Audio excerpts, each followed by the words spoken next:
Northanger Abbey, by Jane Austen. Read by Elizabeth Klett. Chapter 1. Advertisement by the authoress to Northanger Abbey. This little work was finished in the year 1803, and intended for immediate publication. It was disposed of to a bookseller, it was even advertised, and why the business proceeded no farther, the author has never been able to learn. That any bookseller should think it worth while to purchase what he did not think it worth while to publish seems extraordinary. But with this, neither the author nor the public have any other concern than as some observation is necessary upon those parts of the work which 13 years have made comparatively obsolete. The public are entreated to bear in mind that 13 years have passed since it was finished, many more since it was begun, and that during that period places, manners, books, and opinions have undergone considerable changes. Chapter 1. No one who had ever seen Catherine Morland in her infancy would have supposed her born to be an heroine. Her situation in life, the character of her father and mother, her own person and disposition, were all equally against her. Her father was a clergyman, without being neglected or poor, and a very respectable man, though his name was Richard, and he had never been handsome. He had a considerable independence besides 2 good livings, and he was not in the least addicted to locking up his daughters. Her mother was a woman of useful plain sense, with a good temper, and, what is more remarkable, with a good constitution. She had 3 sons before Catherine was born, and instead of dying and bringing the latter into the world, as anybody might expect, she still lived on, lived to have 6 children more, to see them growing up around her, and to enjoy excellent health herself. A family of 10 children will always be called a fine family, where there are heads and arms and legs enough for the number. But the Morlands had little other right to the word, for they were in general very plain, and Catherine, for many years of her life, as plain as any. She had a thin, awkward figure, a sallow skin without colour, dark, lank hair, and strong features. So much for her person, and not less unpropitious for heroism seemed her mind. She was fond of all boys' plays, and greatly preferred cricket not merely to dolls, but to the more heroic enjoyments of infancy, nursing a dormouse, feeding a canary bird, or watering a rose-bush. Indeed, she had no taste for a garden, and if she gathered flowers at all, it was chiefly for the pleasure of mischief. At least so it was conjectured from her always preferring those which she was forbidden to take. Such were her propensities. Her abilities were quite as extraordinary. She never could learn or understand anything before she was taught, and sometimes not even then, for she was often inattentive, and occasionally stupid. Her mother was 3 months in teaching her only to repeat the beggar's petition, and after all her next sister Sally could say it better than she did. Not that Catherine was always stupid. By no means. She learnt the fable of the Hare and Many Friends as quickly as any girl in England. Her mother wished her to learn music, and Catherine was sure she should like it, for she was very fond of tinkling the keys of the old forlorn spinner. So at 8 years old she began. She learnt a year, and could not bear it. And Mrs. Morland, who did not insist on her daughter's being accomplished in spite of incapacity or distaste, allowed her to leave off. The day which dismissed the music-master was one of the happiest of Catherine's life. Her taste for drawing was not superior, though whenever she could obtain the outside of a letter from her mother, or seize upon any other odd piece of paper, she did what she could in that way, by drawing houses and trees, hens and chickens, all very much like one another. Writing and accounts she was taught by her father, French by her mother. Her proficiency in either was not remarkable, and she shirked her lessons in both whenever she could.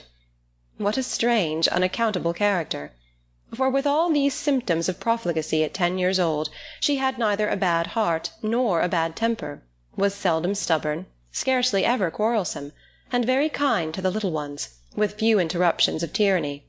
She was moreover noisy and wild, hated confinement and cleanliness, and loved nothing so well in the world as rolling down the green slope at the back of the house. Such was Catherine Morland at 10. At 15, appearances were mending. She began to curl her hair and long for balls. Her complexion improved, her features were softened by plumpness and colour, her eyes gained more animation, and her figure more consequence.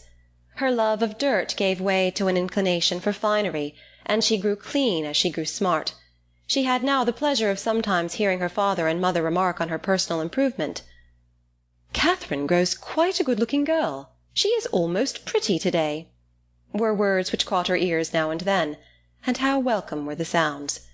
To look almost pretty is an acquisition of higher delight to a girl who has been looking plain the first 15 years of her life than a beauty from her cradle can ever receive.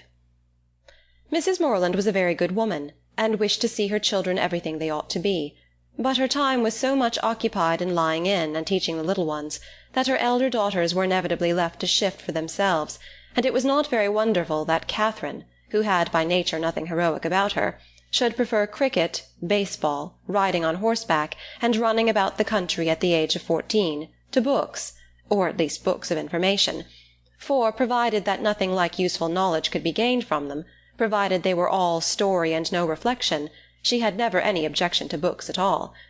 But from 15 to 17 she was in training for a heroine. She read all such works as heroines must read, to supply their memories with those quotations which are so serviceable and so soothing in the vicissitudes of their eventful lives. From Pope she learnt to censure those who bear about the mockery of woe. From Gray that many a flower is born to blush unseen, and waste its fragrance on the desert air. From Thomson that it is a delightful task to teach the young idea how to shoot. And from Shakespeare she gained a great store of information, amongst the rest that trifles light as air are to the jealous confirmation strong as proofs of holy writ, that the poor beetle which we tread upon in corporal sufferance feels a pang as great as when a giant dies, and that a young woman in love always looks like patience on a monument, smiling at grief. So far her improvement was sufficient, and in many other points she came on exceedingly well, for though she could not write sonnets, she brought herself to read them, and though there seemed no chance of her throwing a whole party into raptures by a prelude on the pianoforte of her own composition, she could listen to other people's performance with very little fatigue. Her greatest deficiency was in the pencil. She had no notion of drawing, not even enough to attempt a sketch of her lover's profile, that she might be detected in the design. There she fell miserably short of the true heroic height. At present she did not know her own poverty, for she had no lover to portray. She had reached the age of 17, without having seen one amiable youth who could call forth her sensibility, without having inspired one real passion, and without having excited even any admiration but what was very moderate and very transient. This was strange indeed. But strange things may be generally accounted for if their cause be fairly searched out. There was not one lord in the neighbourhood, no, not even a baronet. There was not one family among their acquaintance who had reared and supported a boy accidentally found at their door, not one young man whose origin was unknown. Her father had no ward, and the squire of the parish no children. But when a young lady is to be a heroine, the perverseness of 40 surrounding families cannot prevent her. Something must and will happen to throw a hero in her way. Mr. Allen, who owned the chief of the property about Fullerton, the village in Wiltshire where the Morlands lived, was ordered to Bath for the benefit of a gouty constitution, and his lady, a good-humoured woman, fond of Miss Morland, and probably aware that if adventures will not befall a young lady in her own village she must seek them abroad, invited her to go with them. Mr. and Mrs. Morland were all compliance, and Catherine all happiness. End of Chapter 1. Chapter 2. In addition to what has already been said of Catherine Morland's personal and mental endowments, when about to be launched into all the difficulties and dangers of a 6 weeks' residence in Bath, it may be stated, for the reader's more certain information, lest the following pages should otherwise fail of giving any idea of what her character is meant to be, that her heart was affectionate, her disposition cheerful and open, without conceit or affectation of any kind, her manners just removed from the awkwardness and shyness of a girl, her person pleasing, and, when in good looks, pretty, and her mind about as ignorant and uninformed as the female mind at 17 usually is. When the hour of departure drew near, the maternal anxiety of Mrs. Morland will be naturally supposed to be most severe. A thousand alarming presentiments of evil to her beloved Catherine from this terrific separation must oppress her heart with sadness, and drown her in tears for the last day or two of their being together, and advice of the most important and applicable nature must of course flow from her wise lips in their parting conference in her closet. Cautions against the violence of such noblemen and baronets as delight in forcing young ladies away to some remote farm-house must at such a moment relieve the fulness of her heart. Who would not think so? But Mrs. Morland knew so little of lords and baronets that she entertained no notion of their general mischievousness, and was wholly unsuspicious of danger to her daughter from their machinations. Her cautions were confined to the following points. "I beg, Catherine, you will always wrap yourself up very warm about the throat when you come from the rooms at night, and I wish you would try to keep some account of the money you spend. I will give you this little book on purpose." Sally, or rather Sarah, for what young lady of common gentility will reach the age of 16 without altering her name as far as she can, must from situation be at this time the intimate friend and confidante of her sister. It is remarkable, however, that she neither insisted on Catherine's writing by every post, nor exacted her promise of transmitting the character of every new acquaintance, nor detail of every interesting conversation that Bath might produce. Everything, indeed, relative to this important journey was done, on the part of the Morlands, with a degree of moderation and composure, which seemed rather consistent with the common feelings of common life, than with the refined susceptibilities, the tender emotions which the first separation of a heroine from her family ought always to excite. Her father, instead of giving her an unlimited order on his banker, or even putting £100 bank bill into her hands, gave her only 10 guineas, and promised her more when she wanted it. Under these unpromising auspices the parting took place, and the journey began. It was performed with suitable quietness and uneventful safety. Neither robbers nor tempests befriended them, nor one lucky overturn to introduce them to the hero. Nothing more alarming occurred than a fear, on Mrs. Allen's side, of having once left her clogs behind her at an inn, and that fortunately proved to be groundless. They arrived at Bath. Catherine was all eager delight. Her eyes were here, there, everywhere, as they approached its fine and striking environs, and afterwards drove through those streets which conducted them to the hotel. She was come to be happy, and she felt happy already. They were soon settled in comfortable lodgings in Pulteney Street. It is now expedient to give some description of Mrs. Allen, that the reader may be able to judge in what manner her actions will hereafter tend to promote the general distress of the work, and how she will probably contribute to reduce poor Catherine to all the desperate wretchedness of which a last volume is capable, whether by her imprudence, vulgarity, or jealousy, whether by intercepting her letters, ruining her character, or turning her out of doors. Mrs. Allen was one of that numerous class of females whose society can raise no other emotion than surprise at there being any men in the world who could like them well enough to marry them. She had neither beauty, genius, accomplishment, nor manner. The air of a gentlewoman, a great deal of quiet, inactive good temper, and a trifling turn of mind were all that could account for her being the choice of a sensible, intelligent man like Mr. Allen. In one respect she was admirably fitted to introduce a young lady into public, being as fond of going everywhere and seeing everything herself as any young lady could be. Dress was her passion. She had a most harmless delight in being fine, and our heroine's entree into life could not take place till after 3 or 4 days had been spent in learning what was mostly worn, and her chaperon was provided with a dress of the newest fashion. Catherine, too, made some purchases herself, and when all these matters were arranged, the important evening came which was to usher her into the upper rooms. Her hair was cut and dressed by the best hand, her clothes put on with care, and both Mrs. Allen and her maid declared she looked quite as she should do.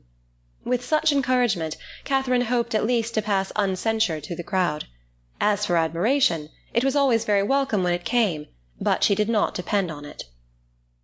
Mrs. Allen was so long in dressing that they did not enter the ball-room till late. The season was full, the room crowded, and the 2 ladies squeezed in as well as they could. As for Mr. Allen, he repaired directly to the card-room, and left them to enjoy a mob by themselves. With more care for the safety of her new gown than for the comfort of her protégée, Mrs. Allen made her way through the throng of men by the door, as swiftly as the necessary caution would allow. Catherine, however, kept close at her side, and linked her arm too firmly within her friend's to be torn asunder by any common effort of a struggling assembly. But to her utter amazement she found that to proceed along the room was by no means the way to disengage themselves from the crowd. It seemed rather to increase as they went on, whereas she had imagined that when once fairly within the door they should easily find seats and be able to watch the dances with perfect convenience. But this was far from being the case, and though by unwearied diligence they gained even the top of the room, their situation was just the same. They saw nothing of the dancers but the high feathers of some of the ladies. Still they moved on. Something better was yet in view, and by a continued exertion of strength and ingenuity they found themselves at last in the passage behind the highest bench. Here there was something less of a crowd than below, and hence Miss Morland had a comprehensive view of the company beneath her, and of all the dangers of her late passage through them. It was a splendid sight, and she began for the first time that evening to feel herself at a ball. She longed to dance, but she had not an acquaintance in the room. Mrs. Allen did all that she could do in such a case by saying very placidly every now and then, "I wish you could get a dance, my dear. I wish you could get a partner." For some time her young friend felt obliged to her for these wishes, but they were repeated so often, and proved so totally ineffectual, that Catherine grew tired at last, and would thank her no more.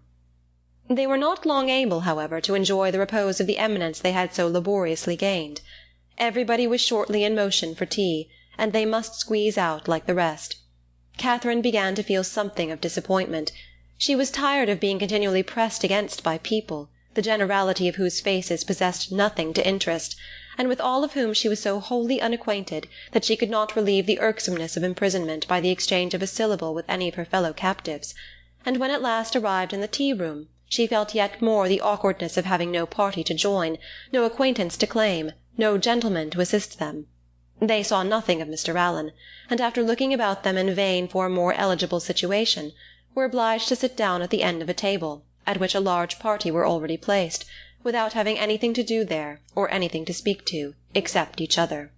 Mrs. Allen congratulated herself, as soon as they were seated, on having preserved her gown from injury.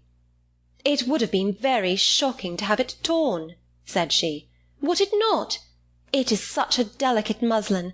For my part, I have not seen anything I like so well in the whole room, I assure you." "How uncomfortable it is," whispered Catherine, "not to have a single acquaintance here." "Yes, my dear," replied Mrs. Allen, with perfect serenity, "it is very uncomfortable indeed." "What shall we do?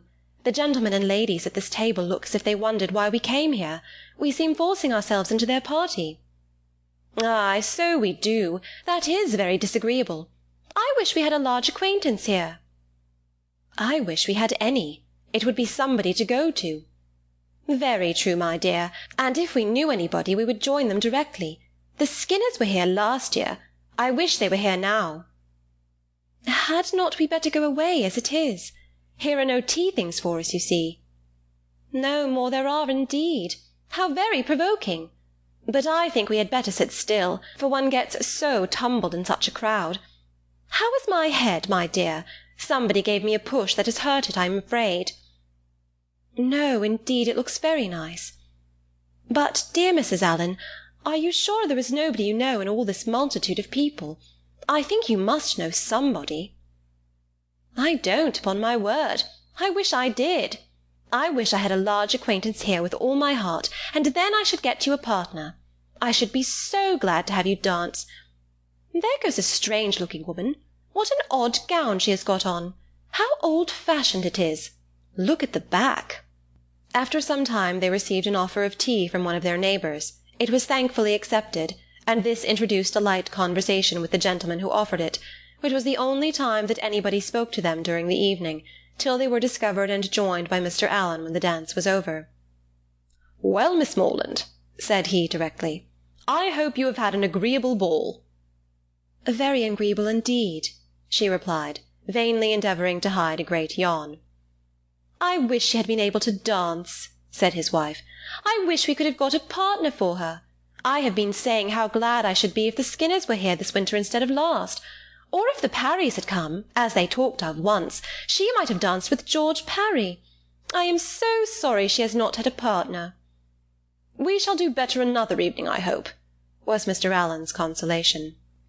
The company began to disperse when the dancing was over, enough to leave space for the remainder to walk about in some comfort, and now was the time for a heroine, who had not yet played a very distinguished part in the events of the evening, to be noticed and admired.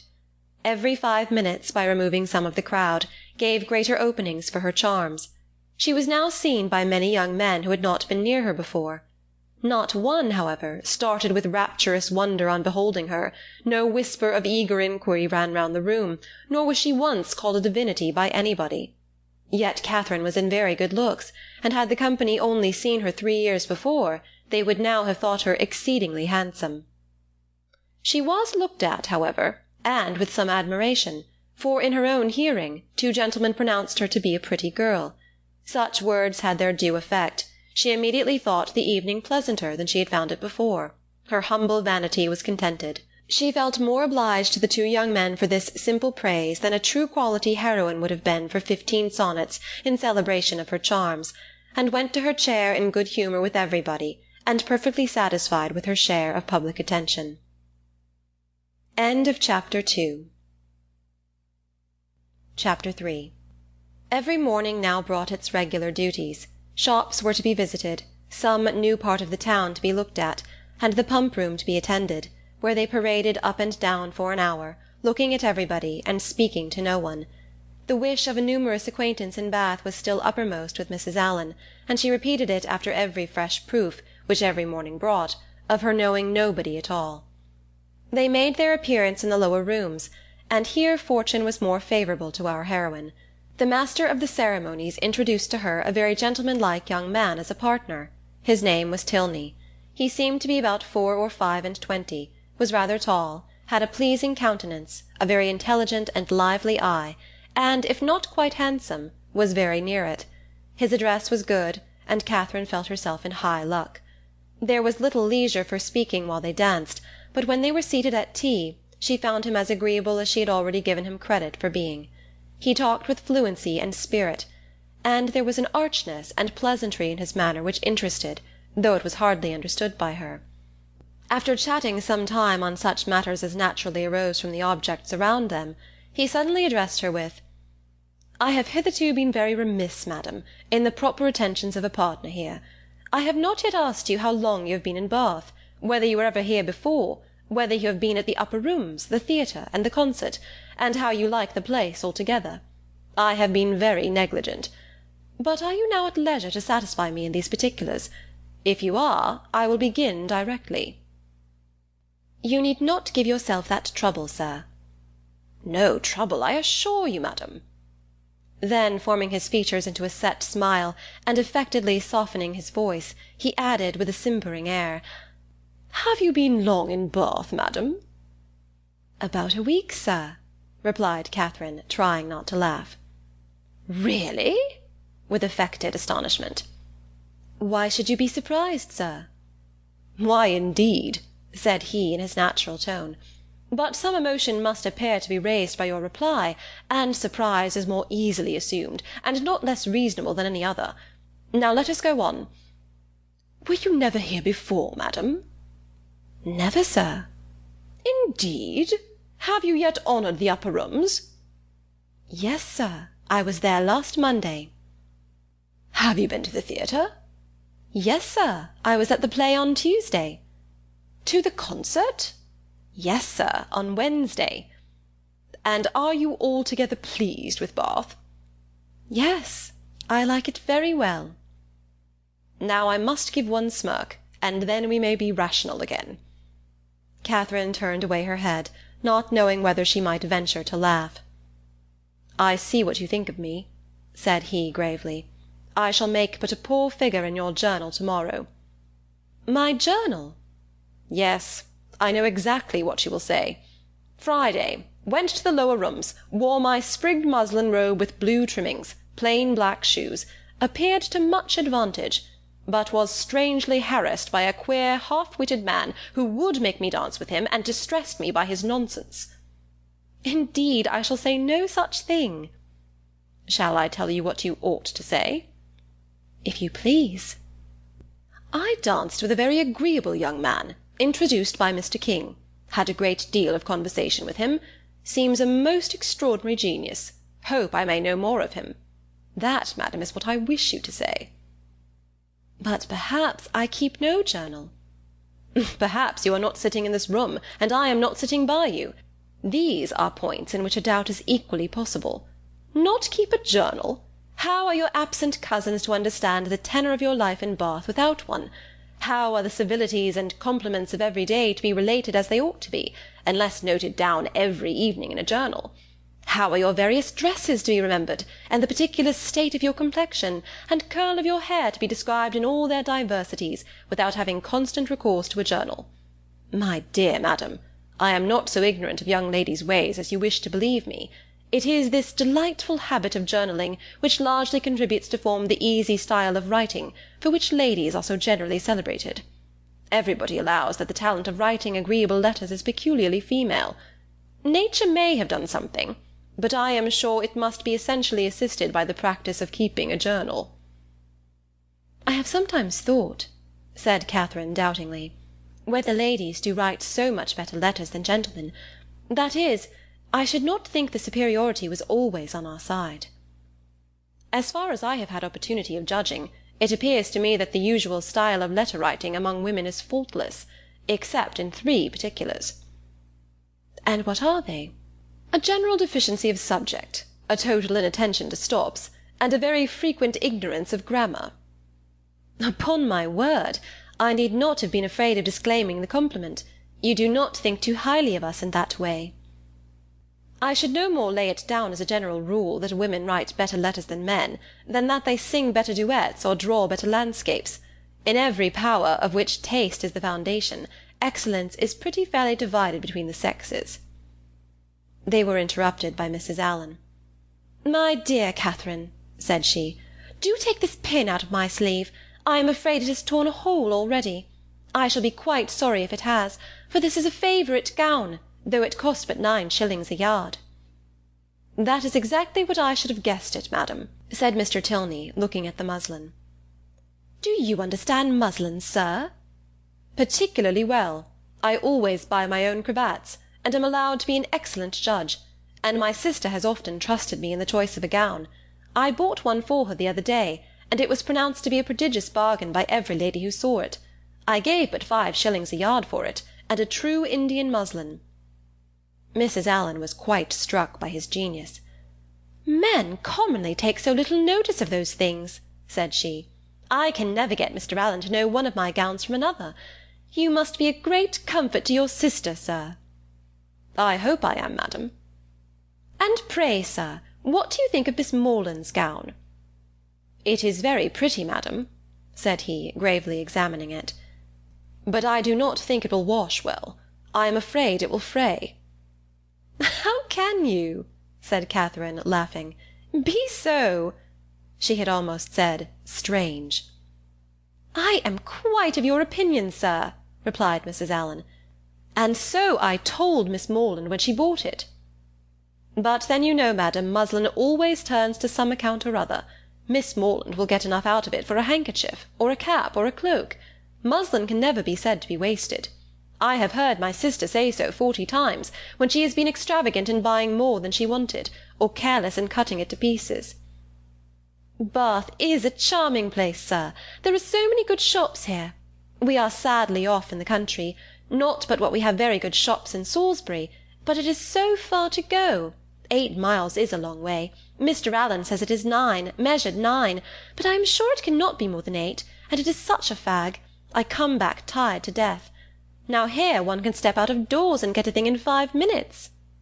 Mr. Tilney was polite enough to seem interested in what she said, and she kept him on the subject of muslins till the dancing recommenced. Catherine feared, as she listened to their discourse, that he indulged himself a little too much with the foibles of others. What are you thinking of so earnestly? said he, as they walked back to the ballroom. Not of your partner, I hope, for by that shake of the head your meditations are not satisfactory. Catherine coloured and said, I was not thinking of anything. That is artful and deep, to be sure, but I had rather be told at once that you will not tell me. Well, then, I will not.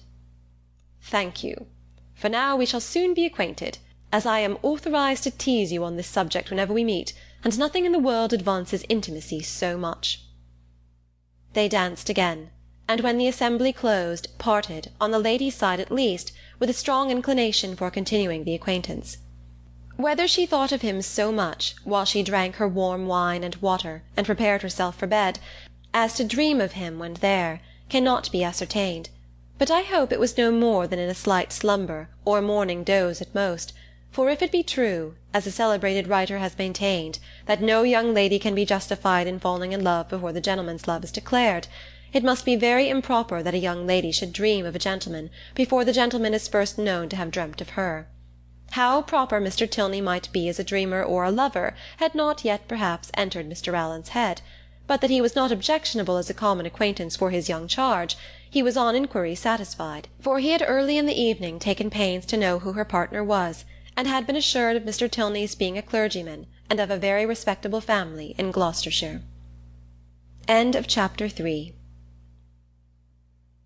Chapter 4. With more than usual eagerness did Catherine hasten to the pump-room the next day, secure within herself of seeing Mr. Tilney there before the morning were over, and ready to meet him with a smile. But no smile was demanded. Mr. Tilney did not appear. Every creature in Bath, except himself, was to be seen in the room at different periods of the fashionable hours. Crowds of people were every moment passing in and out, up the steps and down, people whom nobody cared about, and nobody wanted to see, and he only was absent.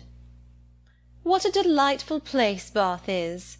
said Mrs. Allen, as they sat down near the great clock, after parading the room till they were tired. "And how pleasant it would be if we had any acquaintance here!" This sentiment had been uttered so often in vain that Mrs. Allen had no particular reason to hope it would be followed with more advantage now, but we are told to "despair of nothing we would attain, as unwearied diligence our point would gain," and the unwearied diligence with which she had every day wished for the same thing was at length to have its just reward, for hardly had she been seated 10 minutes before a lady of about her own age, who was sitting by her, and had been looking at her attentively for several minutes, addressed her with great complaisance in these words: "I think, madam, I cannot be mistaken. It is a long time since I had the pleasure of seeing you, but is not your name Allen?" This question answered, as it readily was. The stranger pronounced hers to be Thorpe, and Mrs. Allen immediately recognized the features of a former schoolfellow and intimate, whom she had seen only once since their respective marriages, and that many years ago. Their joy on this meeting was very great, as well it might, since they had been contented to know nothing of each other for the last 15 years. Compliments on good looks now passed, and after observing how time had slipped away since they were last together, how little they had thought of meeting in Bath, and what a pleasure it was to see an old friend, they proceeded to make inquiries and give intelligence as to their families, sisters, and cousins, talking both together, far more ready to give than to receive information, and each hearing very little of what the other said.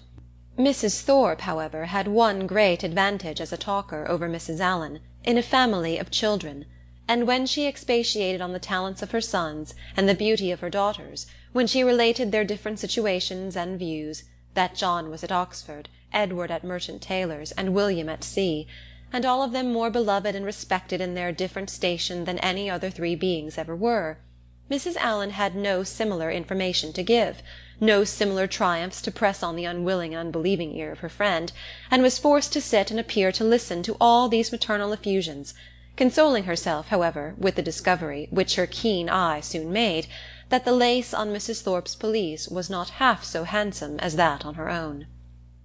"Here come my dear girls," cried Mrs. Thorpe, pointing at 3 smart-looking females, who, arm in arm, were then moving towards her. "My dear Mrs. Allen, I long to introduce them. They will be so delighted to see you. The tallest is Isabella, my eldest. Is not she a fine young woman?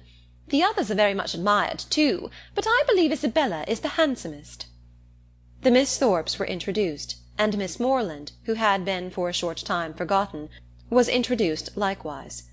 The name seemed to strike them all, and after speaking to her with great civility, the eldest young lady observed aloud to the rest, "How excessively like her brother Miss Morland is!"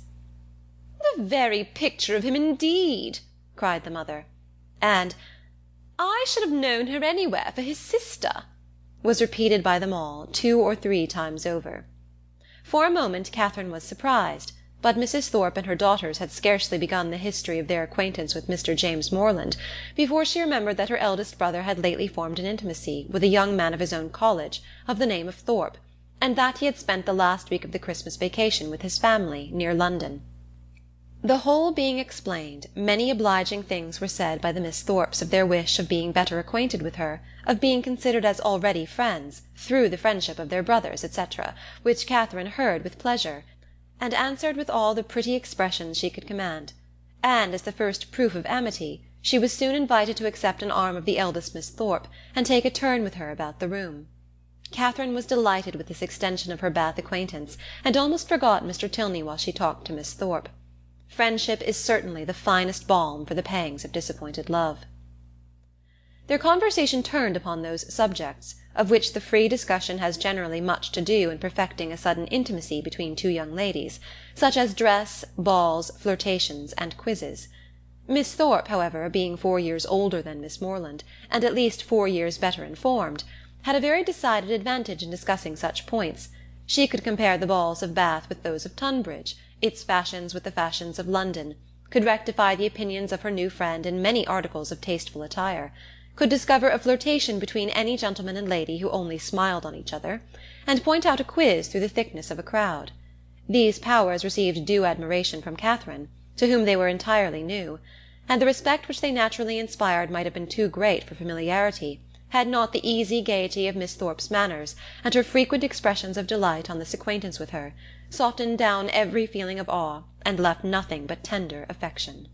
Their increasing attachment was not to be satisfied with 6 turns in the pump-room, but required, when they all quitted it together, that Miss Thorpe should accompany Miss Morland to the very door of Mr. Allen's house, and that they should there part with the most affectionate and lengthened shake of hands, after learning, to their mutual relief, that they should see each other across the theatre at night, and say their prayers in the same chapel the next morning. Catherine then ran directly upstairs, and watched Miss Thorpe's progress down the street from the drawing-room window, admired the graceful spirit of her walk, the fashionable air of her figure and dress, and felt grateful, as well she might, for the chance which had procured her such a friend. Mrs. Thorpe was a widow, and not a very rich one. She was a good-humoured, well-meaning woman, and a very indulgent mother. Her eldest daughter had great personal beauty, and the younger ones, by pretending to be as handsome as their sister, imitating her air, and dressing in the same style, did very well. This brief account of the family is intended to supersede the necessity of a long and minute detail from Mrs. Thorpe herself, of her past adventures and sufferings, which might otherwise be expected to occupy the 3 or 4 following chapters, in which the worthlessness of lords and attorneys might be set forth, and conversations, which had passed 20 years before, be minutely repeated. End of Chapter 4. Chapter 5. Catherine was not so much engaged at the theatre that evening in returning the nods and smiles of Miss Thorpe, though they certainly claimed much of her leisure, as to forget to look with an inquiring eye for Mr. Tilney in every box which her eye could reach, but she looked in vain. Mr. Tilney was no fonder of the play than the pump-room. She hoped to be more fortunate the next day, and when her wishes for fine weather were answered by seeing a beautiful morning, she hardly felt a doubt of it, for a fine Sunday in Bath empties every house of its inhabitants, and all the world appears on such an occasion to walk about and tell their acquaintance what a charming day it is. As soon as divine service was over, the Thorpes and Allens eagerly joined each other, and after staying long enough in the pump-room to discover that the crowd was insupportable, and that there was not a genteel face to be seen, which everybody discovers every Sunday throughout the season, they hastened away to the Crescent, to breathe the fresh air of better company.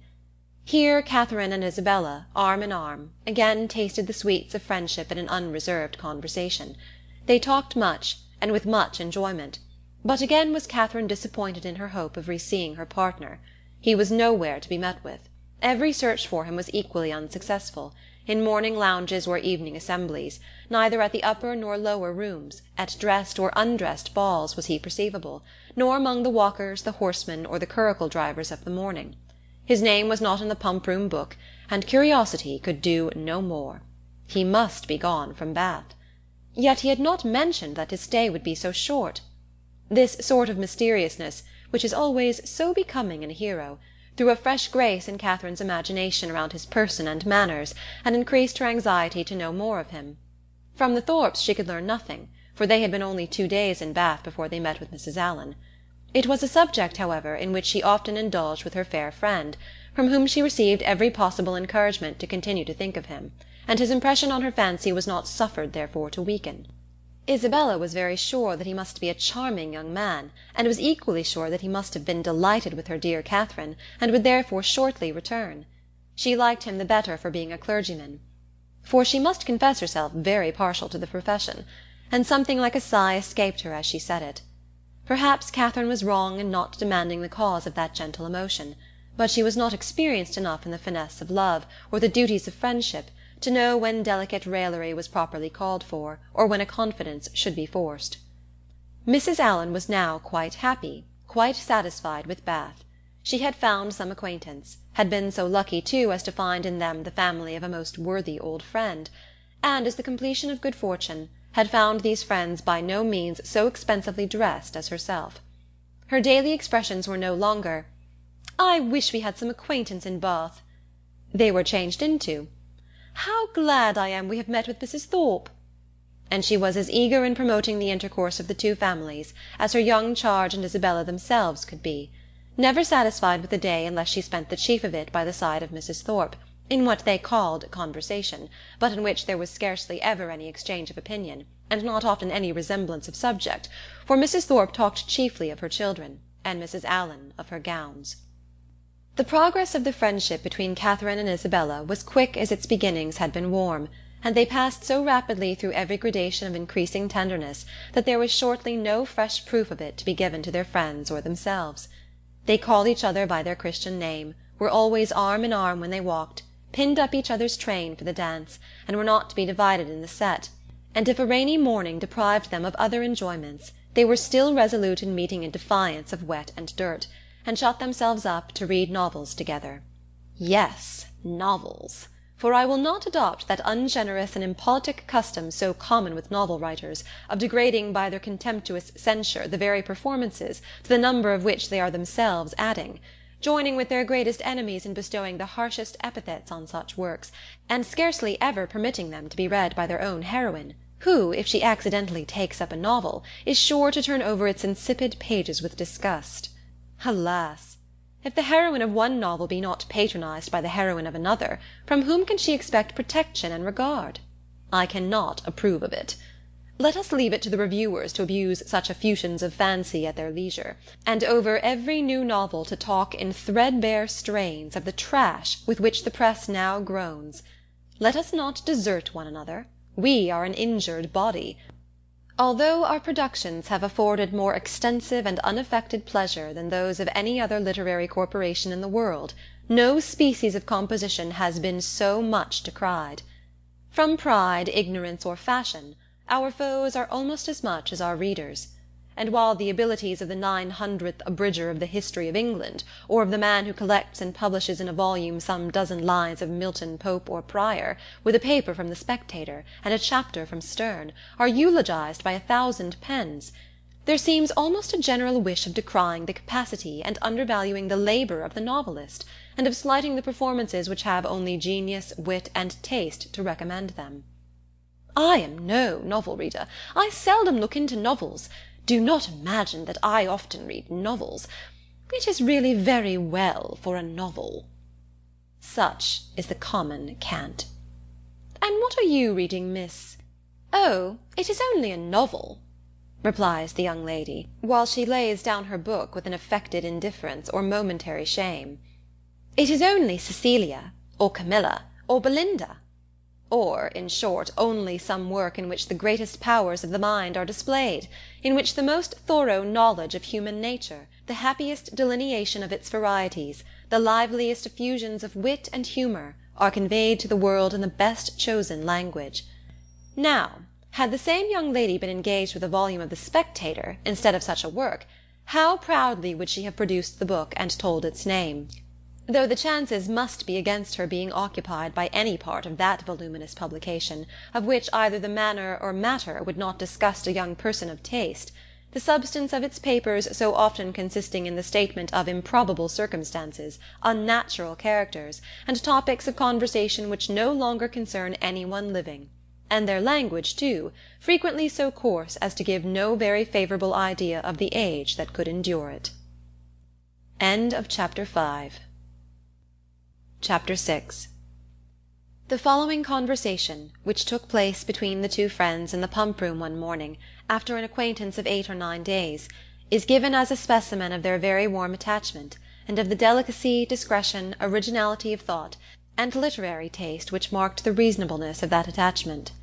They met by appointment, and as Isabella had arrived nearly 5 minutes before her friend, her first address naturally was, "My dearest creature, what can have made you so late? I have been waiting for you at least this age." "Have you indeed? I am very sorry for it, but really I thought I was in very good time. It is but just 1. I hope you have not been here very long." "Oh, these 10 ages at least. I am sure I have been here this half hour. But now, let us go and sit down at the other end of the room, and enjoy ourselves. I have 100 things to say to you. In the first place, I was so afraid it would rain this morning, just as I wanted to set off. It looked very showery, and that would have thrown me into agonies. Do you know, I saw the prettiest hat you can imagine, in a shop window in Milsom Street just now, very like yours, only with coquelicot ribbons instead of green. I quite longed for it. But, my dearest Catherine, what have you been doing with yourself all this morning? Have you gone on with Udolpho?" "Yes, I have been reading it ever since I woke, and I am got to the Black Veil." "Are you indeed? How delightful! Oh, I would not tell you what is behind the Black Veil for the world.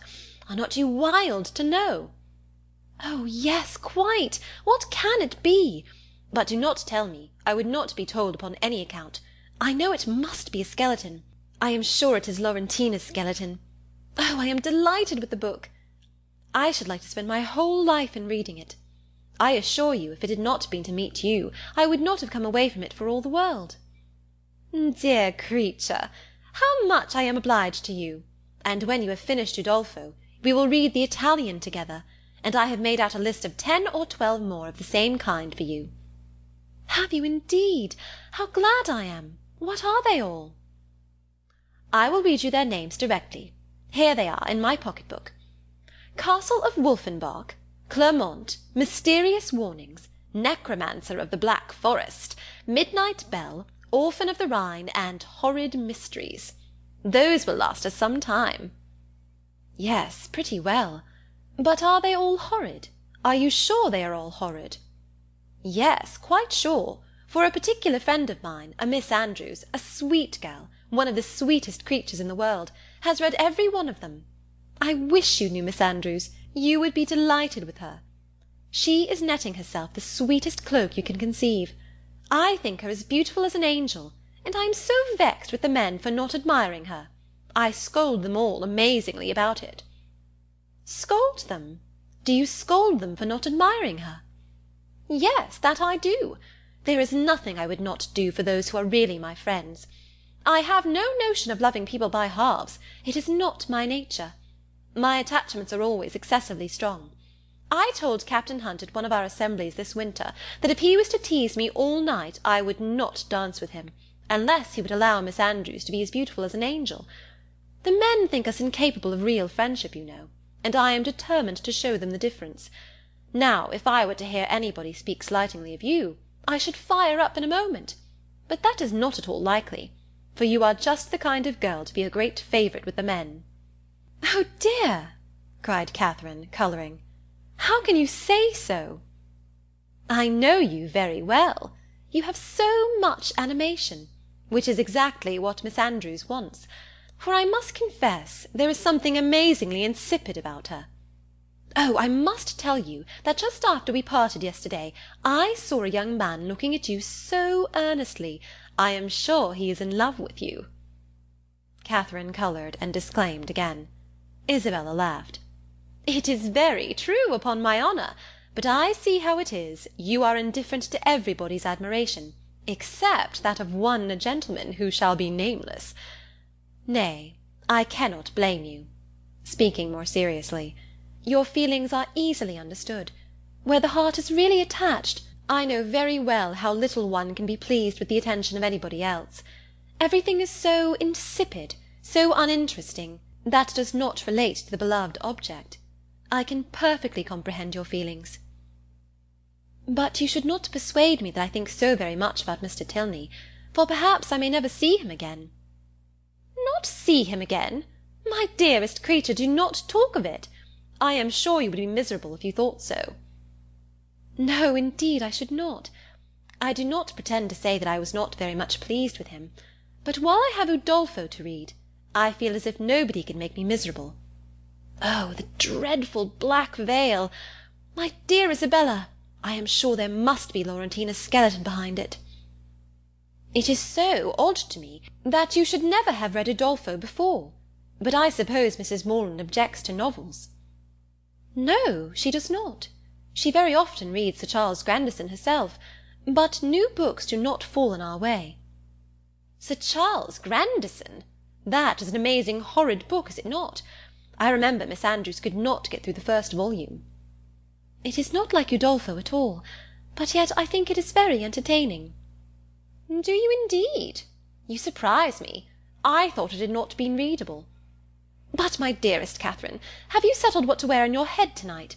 I am determined at all events to be dressed exactly like you. The men take notice of that sometimes, you know. But it does not signify if they do, said Catherine very innocently. Signify? Oh, heavens! I make it a rule never to mind what they say. They are very often amazingly impertinent if you do not treat them with spirit, and make them keep their distance. Are they? Well, I never observed that. They always behave very well to me. Oh, they give themselves such airs. They are the most conceited creatures in the world, and think themselves of so much importance. By the by, though I have often thought of it 100 times, I have always forgot to ask you, what is your favourite complexion in a man? Do you like them best dark or fair? I hardly know. I never much thought about it. Something between both, I think. Brown, not fair, and not very dark. Very well, Catherine, that is exactly he. I have not forgot your description of Mr. Tilney, a brown skin with dark eyes and rather dark hair. Well, my taste is different. I prefer light eyes, and as to complexion, do you know, I like a sallow better than any other. You must not betray me, if you should ever meet with one of your acquaintance answering that description. Betray you? What do you mean? Nay, do not distress me. I believe I have said too much. Let us drop the subject. Catherine, in some amazement, complied, and after remaining a few moments silent, was on the point of reverting to what interested her at that time rather more than anything else in the world, Laurentina's skeleton, when her friend prevented her by saying, "For heaven's sake, let us move away from this end of the room.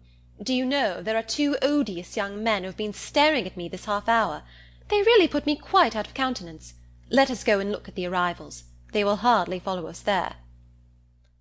Away they walked to the book, and while Isabella examined the names, it was Catherine's employment to watch the proceedings of these alarming young men. "They are not coming this way, are they? I hope they are not so impertinent as to follow us. Pray let me know if they are coming. I am determined I will not look up." In a few moments Catherine, with unaffected pleasure, assured her that she need not be longer uneasy, as the gentlemen had just left the pump-room. "And which way are they gone?" said Isabella, turning hastily round. "One was a very good-looking young man." "They went towards the churchyard." "Well, I'm amazingly glad I have got rid of them. And now, what say you to going to Edgar's Buildings with me, and looking at my new hat? You said you should like to see it." Catherine readily agreed. "Only," she added, "perhaps we may overtake the 2 young men." "Oh, never mind that. If we make haste, we shall pass them by presently, and I am dying to show you my hat." "But if we only wait a few minutes, there will be no danger of our seeing them at all." "I shall not pay them any such compliment, I assure you. I have no notion of treating men with such respect. That is the way to spoil them." Catherine had nothing to oppose against such reasoning, and therefore, to show the independence of Miss Thorpe, and her resolution of humbling the sex, they set off immediately as fast as they could walk, in pursuit of the 2 young men. Chapter 7. Half a minute conducted them through the pump-yard to the archway opposite Union Passage, but here they were stopped. Everybody acquainted with Bath may remember the difficulties of crossing Cheap Street at this point. It is indeed a street of so impertinent a nature, so unfortunately connected with the great London and Oxford roads, and the principal inn of the city, that a day never passes in which parties of ladies, however important their business, whether in quest of pastry, millinery, or even, as in the present case, of young men, are not detained on one side or other by carriages, horsemen, or carts. This evil had been felt and lamented at least 3 times a day by Isabella since her residence in Bath, and she was now fated to feel and lament it once more. For at the very moment of coming opposite to Union Passage, and within view of the 2 gentlemen who were proceeding through the crowds, and threading the gutters of that interesting alley, they were prevented crossing by the approach of a gig, driven along on bad pavement by a most knowing-looking coachman, with all the vehemence that could most fitly endanger the lives of himself, his companion, and his horse. "Oh, these odious gigs!" said Isabella, looking up. "How I detest them!" But this detestation, though so just, was of short duration, for she looked again and exclaimed, "Delightful! Mr. Morland and my brother!" "Good heaven! 'Tis James!" was uttered at the same moment by Catherine, and on catching the young men's eyes, the horse was immediately checked with a violence which almost threw him on his haunches, and the servant having now scampered up, the gentleman jumped out, and the equipage was delivered to his care. Catherine, by whom this meeting was wholly unexpected, received her brother with the liveliest pleasure, and he, being of a very amiable disposition, and sincerely attached to her, gave every proof on his side of equal satisfaction, which he could have leisure to do, while the bright eyes of Miss Thorpe were incessantly challenging his notice, and to her his devoirs were speedily paid, with a mixture of joy and embarrassment which might have informed Catherine, had she been more expert in the development of other people's feelings, and less simply engrossed by her own, that her brother thought her friend quite as pretty as she could do herself. John Thorpe, who in the meantime had been giving orders about the horses, soon joined them, and from him she directly received the amends which were her due, for while he slightly and carelessly touched the hand of Isabella, on her he bestowed a whole scrape and half a short bow.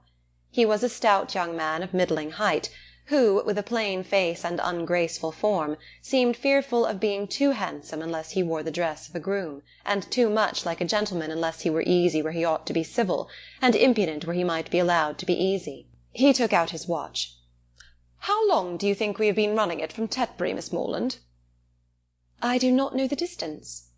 Her brother told her that it was 23 miles. 3–20? cried Thorpe. 5–20, if it is an inch. Morland remonstrated, pleaded the authority of road-books, innkeepers, and milestones, but his friend disregarded them all. He had a surer test of distance. "I know it must be 5–20, said he, "by the time we have been doing it. It is now 1/2 after 1. We drove out of the inn-yard at Tetbury as the town clock struck 11, and I defy any man in England to make my horse go less than 10 miles an hour in harness. That makes it exactly 25. "You have lost an hour," said Morland. "It was only 10 o'clock when we came from Tetbury." 10 o'clock! It was 11, upon my soul. I counted every stroke. This brother of yours would persuade me out of my senses, Miss Morland. Do but look at my horse. Did you ever see an animal so made for speed in your life?" The servant had just mounted the carriage and was driving off. "Such true blood! 3 hours and a half indeed, coming only 3–20 miles. Look at that creature, and suppose it possible if you can." "He does look very hot, to be sure." "Hot! He had not turned a hair till we had come to Walcot Church. But look at his forehead, look at his loins, only see how he moves. That horse cannot go less than 10 miles an hour. Tie his legs, and he will get on. What do you think of my gig, Miss Morland? A neat one, is it not? Well hung, town-built. I have not had it a month. It was built for a Christchurch man, a friend of mine, a very good sort of fellow. He ran it a few weeks, till, I believe, it was convenient to have done with it. I happened just then to be looking out for some light thing of the kind, though I had pretty well determined on a curricle too. but I chanced to meet him on Magdalen Bridge as he was driving into Oxford last term. 'Ah, Thorpe,' said he, 'do you happen to want such a little thing as this? It is a capital one of the kind, but I am cursed tired of it.' 'Oh,' said I am your man. What do you ask? And how much do you think he did, Miss Morland?' 'I am sure I cannot guess at all.' 'Curricle hung, you see, seat, trunk, sword-case, splashing-board, lamps, silver moulding, all you see complete. The ironwork as good as new, or better. He asked 50 guineas. I closed with him directly, threw down the money, and the carriage was mine.' 'And I am sure,' said Catherine, 'I know so little of such things that I cannot judge whether it was cheap or dear.' 'Neither one nor t'other. I might have got it for less, I dare say, but I hate haggling, and poor Freeman wanted cash.' 'That was very good-natured of you,' said Catherine, quite pleased. 'Oh, damn it, when one has the means of doing a good thing by a friend, I hate to be pitiful.' An inquiry now took place into the intended movements of the young ladies, and on finding whither they were going, it was decided that the gentlemen should accompany them to Edgar's Buildings, and pay their respects to Mrs. Thorpe. James and Isabella led the way, and so well satisfied was the latter with her lot, so contentedly was she endeavouring to ensure a pleasant walk to him who brought the double recommendation of being her brother's friend and her friend's brother, so pure and uncoquettish were her feelings, that, though they overtook and passed the 2 offending young men in Milsom Street, she was so far from seeking to attract their notice that she looked back at them only 3 times. John Thorpe kept of course with Catherine, and after a few minutes' silence renewed the conversation about his gig. "You will find, however, Miss Morland, it would be reckoned a cheap thing by some people, for I might have sold it for 10 guineas more the next day. Jackson of Oriel bid me 60 at once. Morland was with me at the time." "Yes," said Morland, who overheard this, "but you forget that your horse was included." "My horse? Oh, damn it, I would not sell my horse for 100. Are you fond of an open carriage, Miss Morland?" "Yes, very. I have hardly ever an opportunity of being in one, but I am particularly fond of it." "I am glad of it. I will drive you out in mine every day." "Thank you," said Catherine in some distress, from a doubt of the propriety of accepting such an offer. "I will drive you up Lansdowne Hill to-morrow." "Thank you, but will not your horse want rest?" "Rest? He has only come 23 miles to-day. All nonsense. Nothing ruins horses so much as rest. Nothing knocks them up so soon. No, no, I shall exercise mine at the average of 4 hours every day while I am here." "Shall you indeed?" said Catherine very seriously. "That will be 40 miles a day." 40? Ay, 50 for what I care. Well, I will drive you up Lansdowne to-morrow. Mind, I am engaged." "How delightful that will be!" cried Isabella, turning round. "My dearest Catherine, I quite envy you. But I am afraid, brother, you will not have room for a third." "A third, indeed? No, no. I did not come to Bath to drive my sisters about. That would be a good joke, faith. Morland must take care of you." This brought on a dialogue of civilities between the other 2, but Catherine heard neither the particulars nor the result. Her companion's discourse now sunk from its hitherto animated pitch to nothing more than a short, decisive sentence of praise or condemnation on the face of every woman they met, and Catherine, after listening and agreeing as long as she could, with all the civility and deference of the youthful female mind, fearful of hazarding an opinion of its own in opposition to that of a self-assured man, especially where the beauty of her own sex is concerned, ventured at length to vary the subject by a question which had been long uppermost in her thoughts. It was, "Have you ever read Udolpho, Mr. Thorpe?" "Udolpho? Oh, Lord, not I. I never read novels. I have something else to do."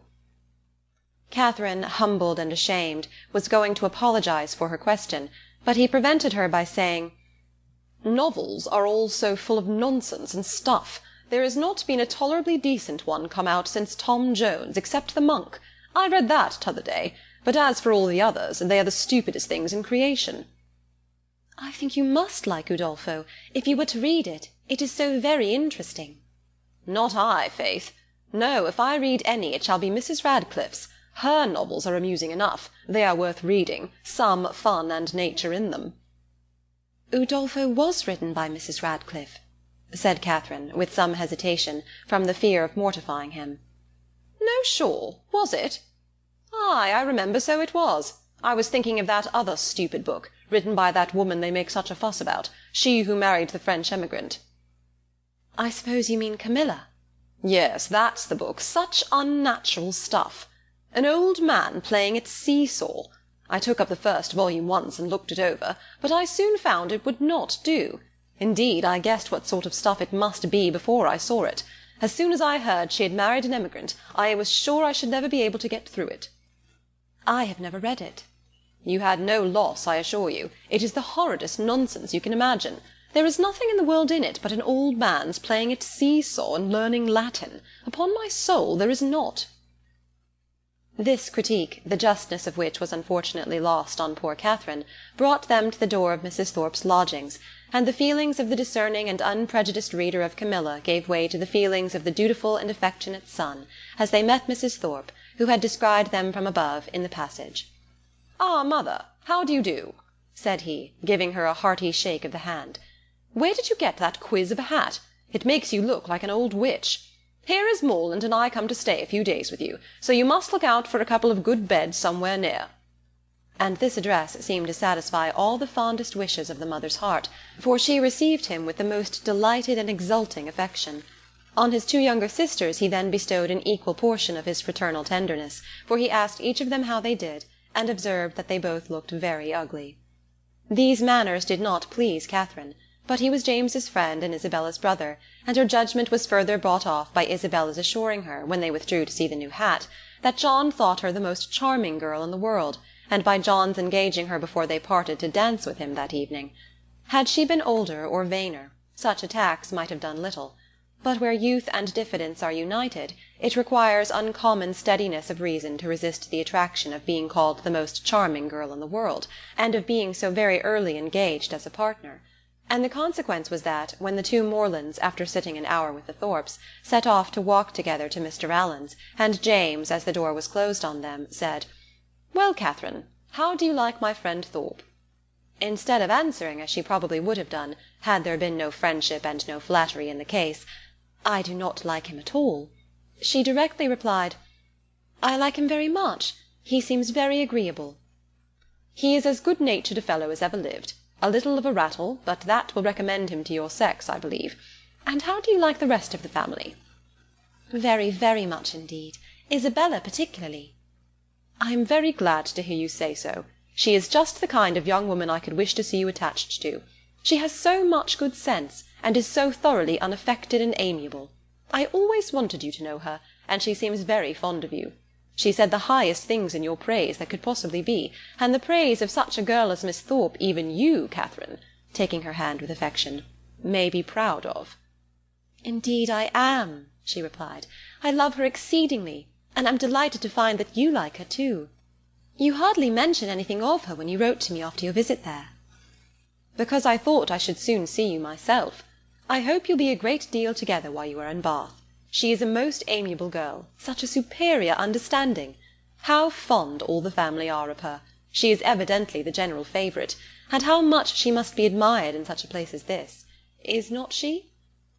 "Yes, very much indeed, I fancy. Mr. Allen thinks her the prettiest girl in Bath." "I dare say he does, and I do not know any man who is a better judge of beauty than Mr. Allen. I need not ask you whether you are happy here, my dear Catherine. With such a companion and friend as Isabella Thorpe, it would be impossible for you to be otherwise. And the Allens, I am sure, are very kind to you." "Yes, very kind. I never was so happy before, and now you are come it will be more delightful than ever. How good it is of you to come so far on purpose to see me."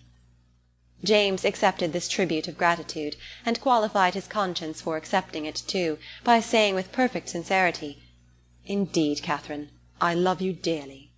Inquiries and communications concerning brothers and sisters, the situation of some, the growth of the rest, and other family matters now passed between them, and continued, with only one small digression on James's part, in praise of Miss Thorpe, till they reached Pulteney Street, where he was welcomed with great kindness by Mr. and Mrs. Allen, invited by the former to dine with them, and summoned by the latter to guess the price and weigh the merits of a new muff and tippet.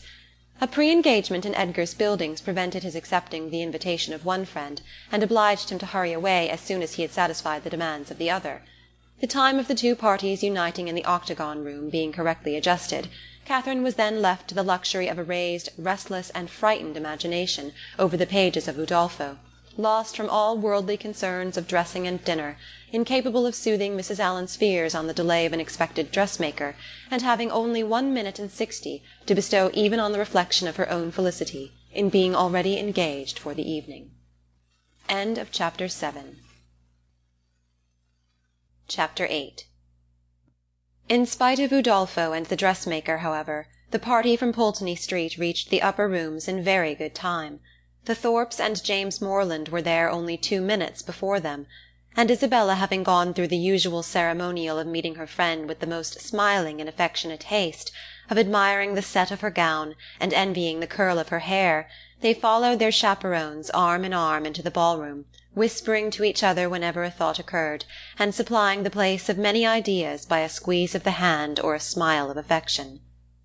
The dancing began within a few minutes after they were seated, and James, who had been engaged quite as long as his sister, was very importunate with Isabella to stand up, but John was gone into the card-room to speak to a friend, and nothing, she declared, should induce her to join the set before her dear Catherine could join it too.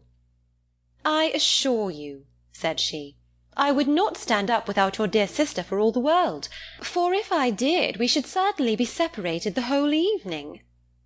Catherine accepted this kindness with gratitude, and they continued as they were for 3 minutes longer, when Isabella, who had been talking to James on the other side of her, turned again to his sister and whispered, "My dear creature, I am afraid I must leave you. Your brother is so amazingly impatient to begin. I know you will not mind my going away, and I dare say John will be back in a moment, and then you may easily find me out." Catherine, though a little disappointed, had too much good nature to make any opposition, and the others rising up, Isabella had only time to press her friend's hand and say, "Good-bye, my dear love," before they hurried off. The younger Miss Thorpes being also dancing, Catherine was left to the mercy of Mrs. Thorpe and Mrs. Allen, between whom she now remained. She could not help being vexed at the non-appearance of Mr. Thorpe, for she not only longed to be dancing, but was likewise aware that, as the real dignity of her situation could not be known, she was sharing with the scores of other young ladies still sitting down all the discredit of wanting a partner. To be disgraced in the eye of the world, to wear the appearance of infamy while her heart is all purity, her actions all innocence, and the misconduct of another the true source of her debasement, is one of those circumstances which peculiarly belong to the heroine's life, and her fortitude under it what particularly dignifies her character. Catherine had fortitude too. She suffered, but no murmur passed her lips. From this state of humiliation she was roused, at the end of 10 minutes, to a pleasanter feeling, by seeing, not Mr. Thorpe, but Mr. Tilney, within 3 yards of the place where they sat.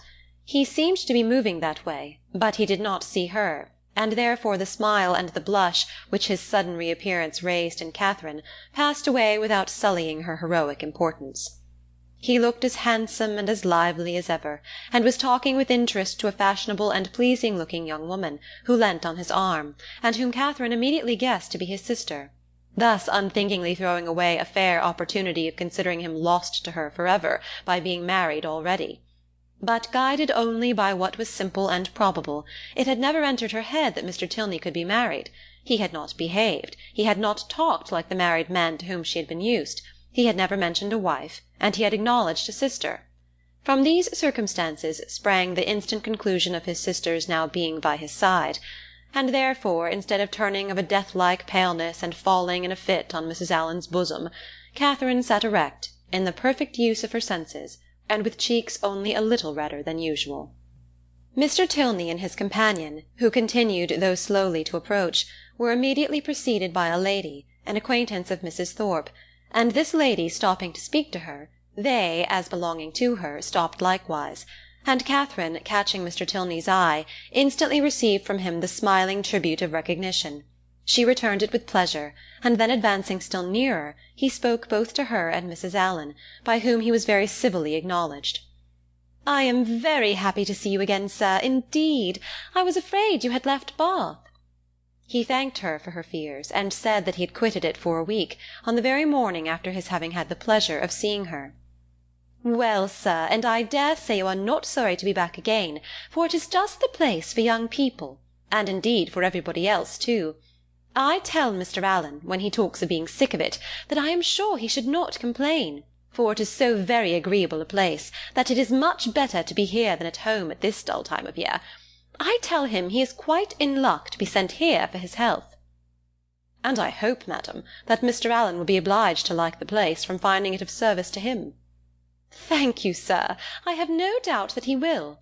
A neighbour of ours, Dr. Skinner, was here for his health last winter, and came away quite stout." "That circumstance must give great encouragement." "Yes, sir, and Dr. Skinner and his family were here 3 months, so I tell Mr. Allen he must not be in a hurry to get away."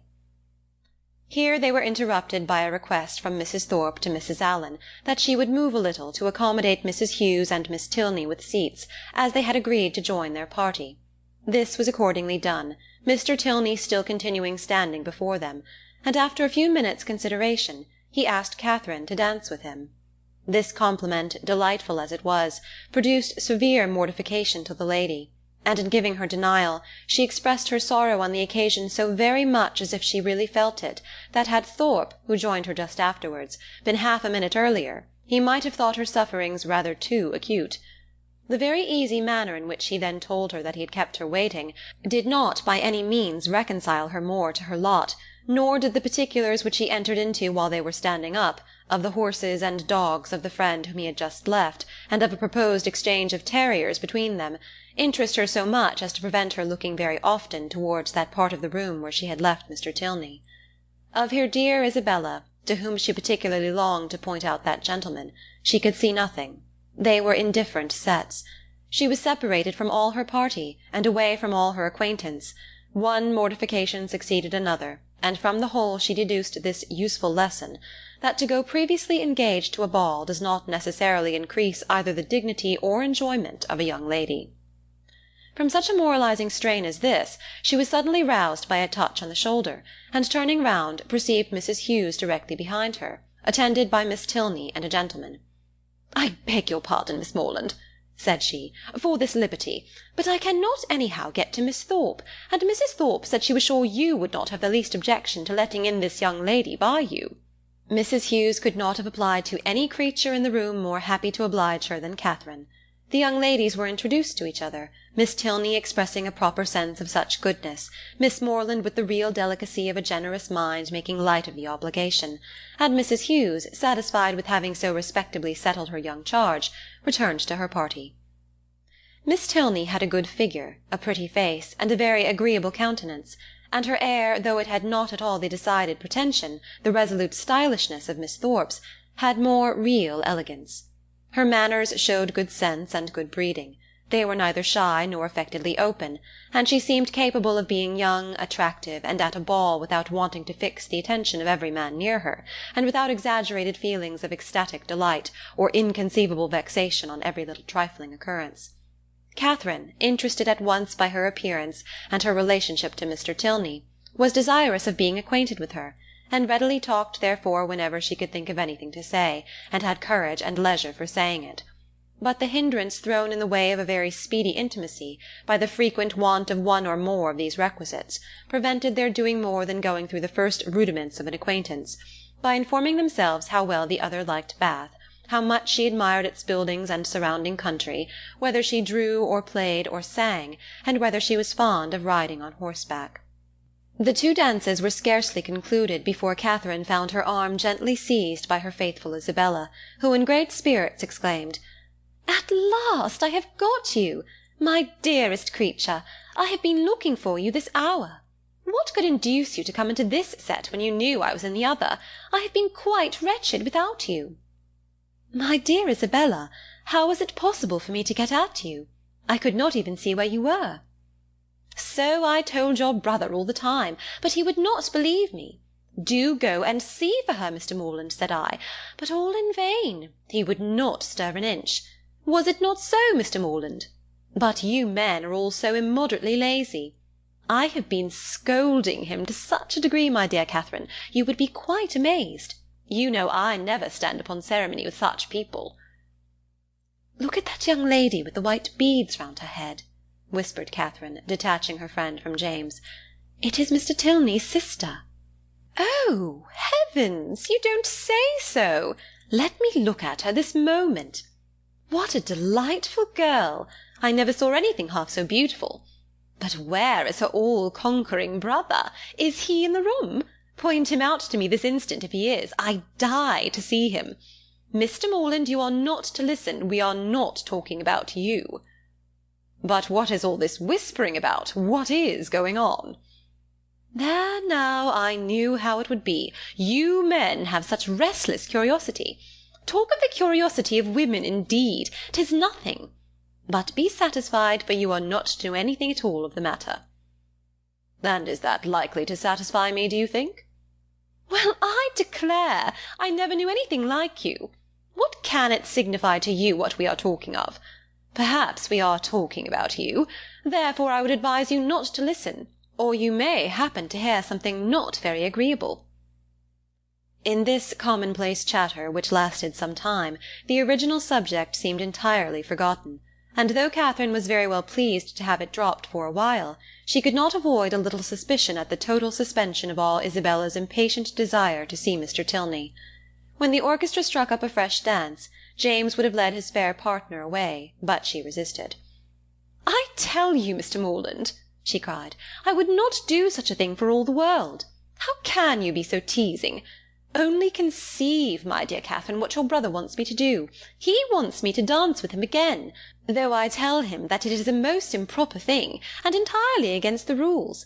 It would make us the talk of the place if we were not to change partners." "Upon my honour," said James, "in these public assemblies it is as often done as not." "Nonsense! How can you say so? But when you men have a point to carry, you never stick at anything. My sweet Catherine, do support me. Persuade your brother how impossible it is. Tell him that it would quite shock you to see me do such a thing. Now would it not?" "No, not at all. But if you think it wrong, you had much better change." "There!" cried Isabella. "You hear what your sister says, and yet you will not mind her.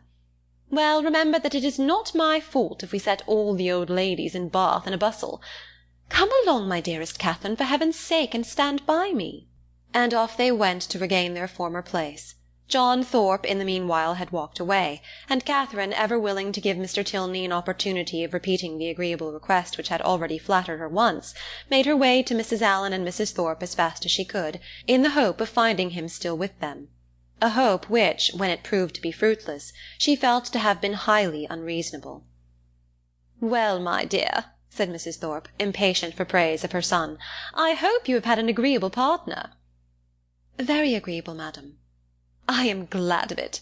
John has charming spirits, has not he?" "Did you meet Mr. Tilney, my dear?" said Mrs. Allen. "No. Where is he?" "He was with us just now, and he said he was so tired of lounging about that he was resolved to go and dance, so I thought perhaps he would ask you if he met with you." "Where can he be?" said Catherine, looking round, but she had not looked round long before she saw him leading a young lady to the dance. "Ah, he has got a partner. I wish he had asked you," said Mrs. Allen, and after a short silence she added, "He is a very agreeable young man." "Indeed he is, Mrs. Allen," said Mrs. Thorpe, smiling complacently. "I must say it, though I am his mother, that there is not a more agreeable young man in the world." This inapplicable answer might have been too much for the comprehension of many, but it did not puzzle Mrs. Allen, for after only a moment's consideration she said, in a whisper to Catherine, "I dare say she thought I was speaking of her son." Catherine was disappointed and vexed. She seemed to have missed by so little the very object she had had in view, and this persuasion did not incline her to a very gracious reply, when John Thorpe came up to her soon afterwards and said, "Well, Miss Morland, I suppose you and I are to stand up and jig it together again." "Oh, no, I am much obliged to you. Our 2 dances are over, and besides, I am tired, and do not mean to dance any more." "Do not you?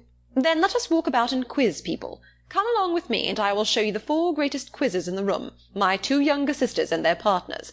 I have been laughing at them this half-hour." Again Catherine excused herself, and at last he walked off to quiz his sisters by himself. The rest of the evening she found very dull. Mr. Tilney was drawn away from their party at tea, to attend that of his partner. Miss Tilney, though belonging to it, did not sit near her, and James and Isabella were so much engaged in conversation together that the latter had no leisure to bestow more on her friend than one smile, one squeeze, and one "Dearest Catherine." Chapter 9. The progress of Catherine's unhappiness from the events of the evening was as follows. It appeared first in a general dissatisfaction with everybody about her, while she remained in the rooms, which speedily brought on considerable weariness and a violent desire to go home. This, on arriving in Pulteney Street, took the direction of extraordinary hunger, and when that was appeased, changed into an earnest longing to be in bed. Such was the extreme point of her distress, for when there she immediately fell into a sound sleep which lasted 9 hours, and from which she awoke perfectly revived, in excellent spirits, with fresh hopes and fresh schemes. The first wish of her heart was to improve her acquaintance with Miss Tilney, and almost her first resolution, to seek her for that purpose in the pump-room at noon. In the pump-room, one so newly arrived in Bath must be met with, and that building she had already found so favourable for the discovery of female excellence, and the completion of female intimacy, so admirably adapted for secret discourses and unlimited confidence, that she was most reasonably encouraged to expect another friend from within its walls. Her plan for the morning thus settled, she sat quietly down to her book after breakfast, resolving to remain in the same place and the same employment till the clock struck 1, and from habitude very little incommoded by the remarks and ejaculations of Mrs. Allen, whose vacancy of mind and incapacity for thinking were such, that as she never talked a great deal, so she could never be entirely silent. And therefore, while she sat at her work, if she lost her needle or broke her thread, if she heard a carriage in the street or saw a speck upon her gown, she must observe it aloud, whether there were any one at leisure to answer her or not. At about 12:30 a remarkably loud rap drew her in haste to the window, and scarcely had she time to inform Catherine of there being 2 open carriages at the door, in the first only a servant, her brother driving Miss Thorpe in the second, before John Thorpe came running upstairs, calling out, "Well, Miss Morland, here I am. Have you been waiting long? We could not come before, the old devil of a coachmaker was such an eternity finding out a thing fit to be got into, and now it is 10,000 to 1 but they break down before we are out of the street. How do you do, Mrs. Allen? A famous bag last night, was it not? Come, Miss Morland, be quick, for the others are in a confounded hurry to be off. They want to get their tumble over." "What do you mean?" said Catherine. "Where are you all going to?" "Going to? Why, you have not forgot our engagement. Did we not agree together to take a drive this morning? What a head you have! We are going up Claverton Down." "Something was said about it, I remember," said Catherine, looking at Mrs. Allen for her opinion. "But really I did not expect you." "Not expect me? That's a good one. And what a dust you would have made if I had not come." Catherine's silent appeal to her friend, meanwhile, was entirely thrown away, for Mrs. Allen, not being at all in the habit of conveying any expression herself by a look, was not aware of its ever being intended by anybody else, and Catherine, whose desire of seeing Miss Tilney again could at that moment bear a short delay in favour of a drive, and who thought there could be no impropriety in her going with Mr. Thorpe, as Isabella was going at the same time with James, was therefore obliged to speak plainer. "Well, mum, what do you say to it? Can you spare me for an hour or 2? Shall I go?" "Do just as you please, my dear," replied Mrs. Allen with the most placid indifference. Catherine took the advice and ran off to get ready. In a very few minutes she reappeared, having scarcely allowed the 2 others time enough to get through a very short sentences in her praise, after Thorpe had procured Mrs. Allen's admiration of his gig, and then receiving her friend's parting good wishes, they both hurried downstairs. "My dearest creature!" cried Isabella, to whom the duty of friendship immediately called her before she could get into the carriage. "You have been at least 3 hours getting ready. I was afraid you were ill. What a delightful ball we had last night! I have 1,000 things to say to you, but make haste and get in, for I long to be off."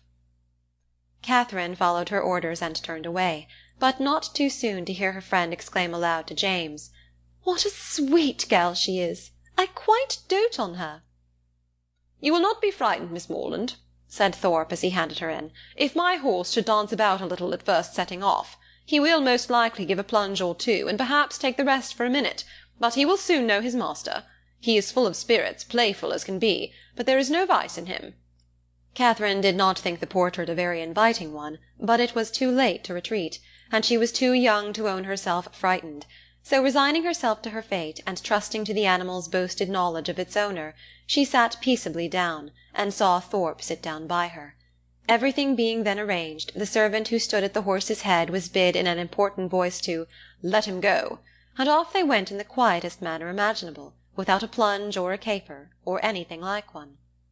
Catherine, delighted at so happy an escape, spoke her pleasure aloud with grateful surprise, and her companion immediately made the matter perfectly simple by assuring her that it was entirely owing to the peculiarly judicious manner in which she had then held the reins, and the singular discernment and dexterity with which she had directed his whip. Catherine, though she could not help wondering that with such perfect command of his horse he should think it necessary to alarm her with a relation of its tricks, congratulated herself sincerely on being under the care of so excellent a coachman.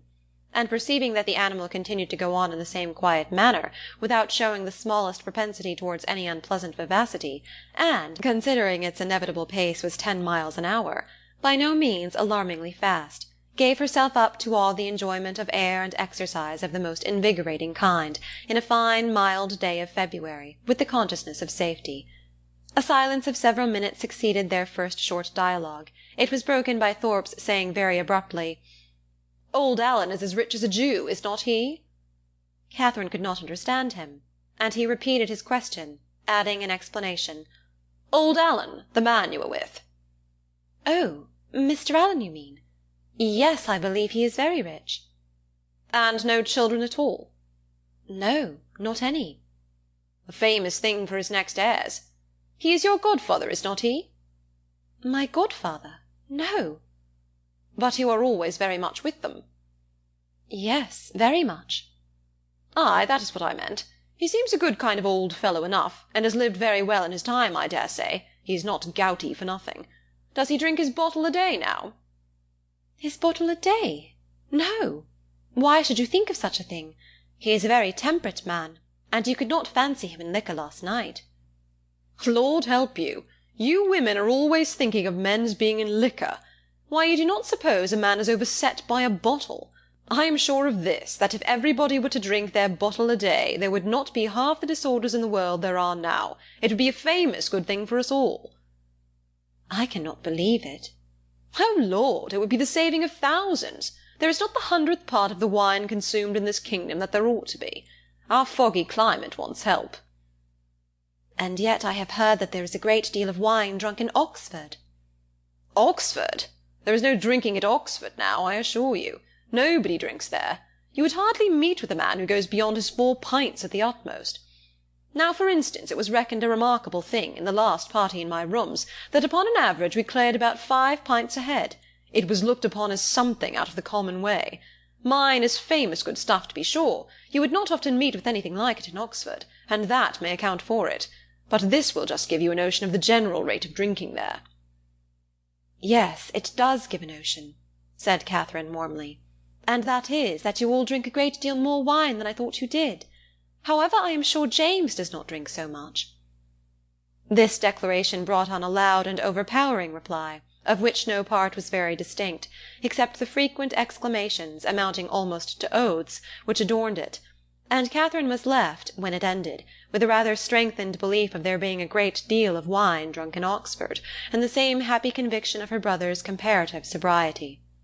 Thorpe's ideas then all reverted to the merits of his own equipage, and she was called on to admire the spirit and freedom with which his horse moved along, and the ease which his paces, as well as the excellence of the springs, gave the motion of the carriage. She followed him in all his admiration as well as she could. To go before or beyond him was impossible. His knowledge and her ignorance of the subject, his rapidity of expression, and her diffidence of herself put that out of her power. She could strike out nothing new in commendation, but she readily echoed whatever he chose to assert, and it was finally settled between them without any difficulty that his equipage was altogether the most complete of its kind in England, his carriage the neatest, his horse the best goer, and himself the best coachman. You do not really think, Mr. Thorpe, said Catherine, venturing after some time to consider the matter as entirely decided, and to offer some little variation on the subject, that James's gig will break down? Break down? Oh, Lord! Did you ever see such a little titopy thing in your life? There is not a sound piece of iron about it. The wheels have been fairly worn out these 10 years at least. And as for the body, upon my soul, you might shake it to pieces yourself with a touch. It is the most devilish little rickety business I ever beheld. Thank God we have got a better. I would not be bound to go 2 miles in it for £50,000. Good heavens! cried Catherine, quite frightened. Then pray let us turn back. They will most certainly meet with an accident if we go on. Do let us turn back, Mr. Thorpe. Stop and speak to my brother, and tell him how very unsafe it is. Unsafe? Oh, Lord! What is there in that? They will only get a roll if it does break down, and there is plenty of dirt. It will be excellent falling. Oh, curse it, the carriage is safe enough, if a man knows how to drive it. A thing of that sort in good hands will last above 20 years after it is fairly worn out. Lord bless you! I would undertake for £5 to drive it to York and back again without losing a nail. Catherine listened with astonishment. She knew not how to reconcile two such very different accounts of the same thing, for she had not been brought up to understand the propensities of a rattle, nor to know how many idle assertions and impudent falsehoods the excessive vanity will lead. Her own family were plain, matter-of-fact people, who seldom aimed at wit of any kind. Her father at the utmost being contented with a pun, and her mother with a proverb. They were not in the habit, therefore, of telling lies to increase their importance, or of asserting at one moment what they would contradict the next. She reflected on the affair for some time in much perplexity, and was more than once on the point of requesting from Mr. Thorpe a clearer insight into his real opinion on the subject, but she checked herself, because it appeared to her that he did not excel in giving those clearer insights, in making those things plain which he had before made ambiguous, and joining to this the consideration that he would not really suffer his sister and his friend to be exposed to danger from which he might easily preserve them, she concluded at last that he must know the carriage to be in fact perfectly safe, and therefore would alarm herself no longer. By him the whole matter seemed entirely forgotten, and all the rest of his conversation, or rather talk, began and ended with himself and his own concerns. He told her of horses which he had bought for a trifle and sold for incredible sums, of racing matches in which his judgment had infallibly foretold the winner, of shooting parties in which he had killed more birds, though without having one good shot, than all his companions together, and described to her some famous day's sport with the foxhounds, in which his foresight and skill in directing the dogs had repaired the mistakes of the most experienced huntsmen, and in which the boldness of his riding, though it had never endangered his own life for a moment, had been constantly leading others into difficulties, which he calmly concluded had broken the necks of many. Little as Catherine was in the habit of judging for herself, and unfixed as were her general notions of what men ought to be, she could not entirely repress a doubt, while she bore with the effusions of his endless conceit, of his being altogether completely agreeable. It was a bold surmise, for he was Isabella's brother, and she had been assured by James that his manners would recommend him to all her sex. But in spite of this, the extreme weariness of his company, which crept over her before they had been out an hour, and which continued unceasingly to increase till they stopped in Pulteney Street again, induced her, in some small degree, to resist such high authority, and to distrust his powers of giving universal pleasure.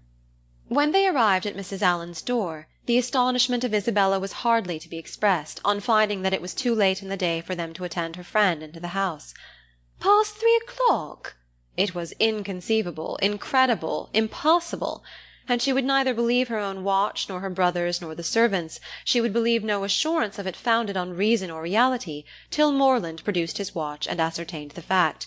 To have doubted a moment longer, then, would have been equally inconceivable, incredible, and impossible, and she could only protest, over and over again, that no 2 hours and a half had ever gone off so swiftly before, as Catherine was called on to confirm.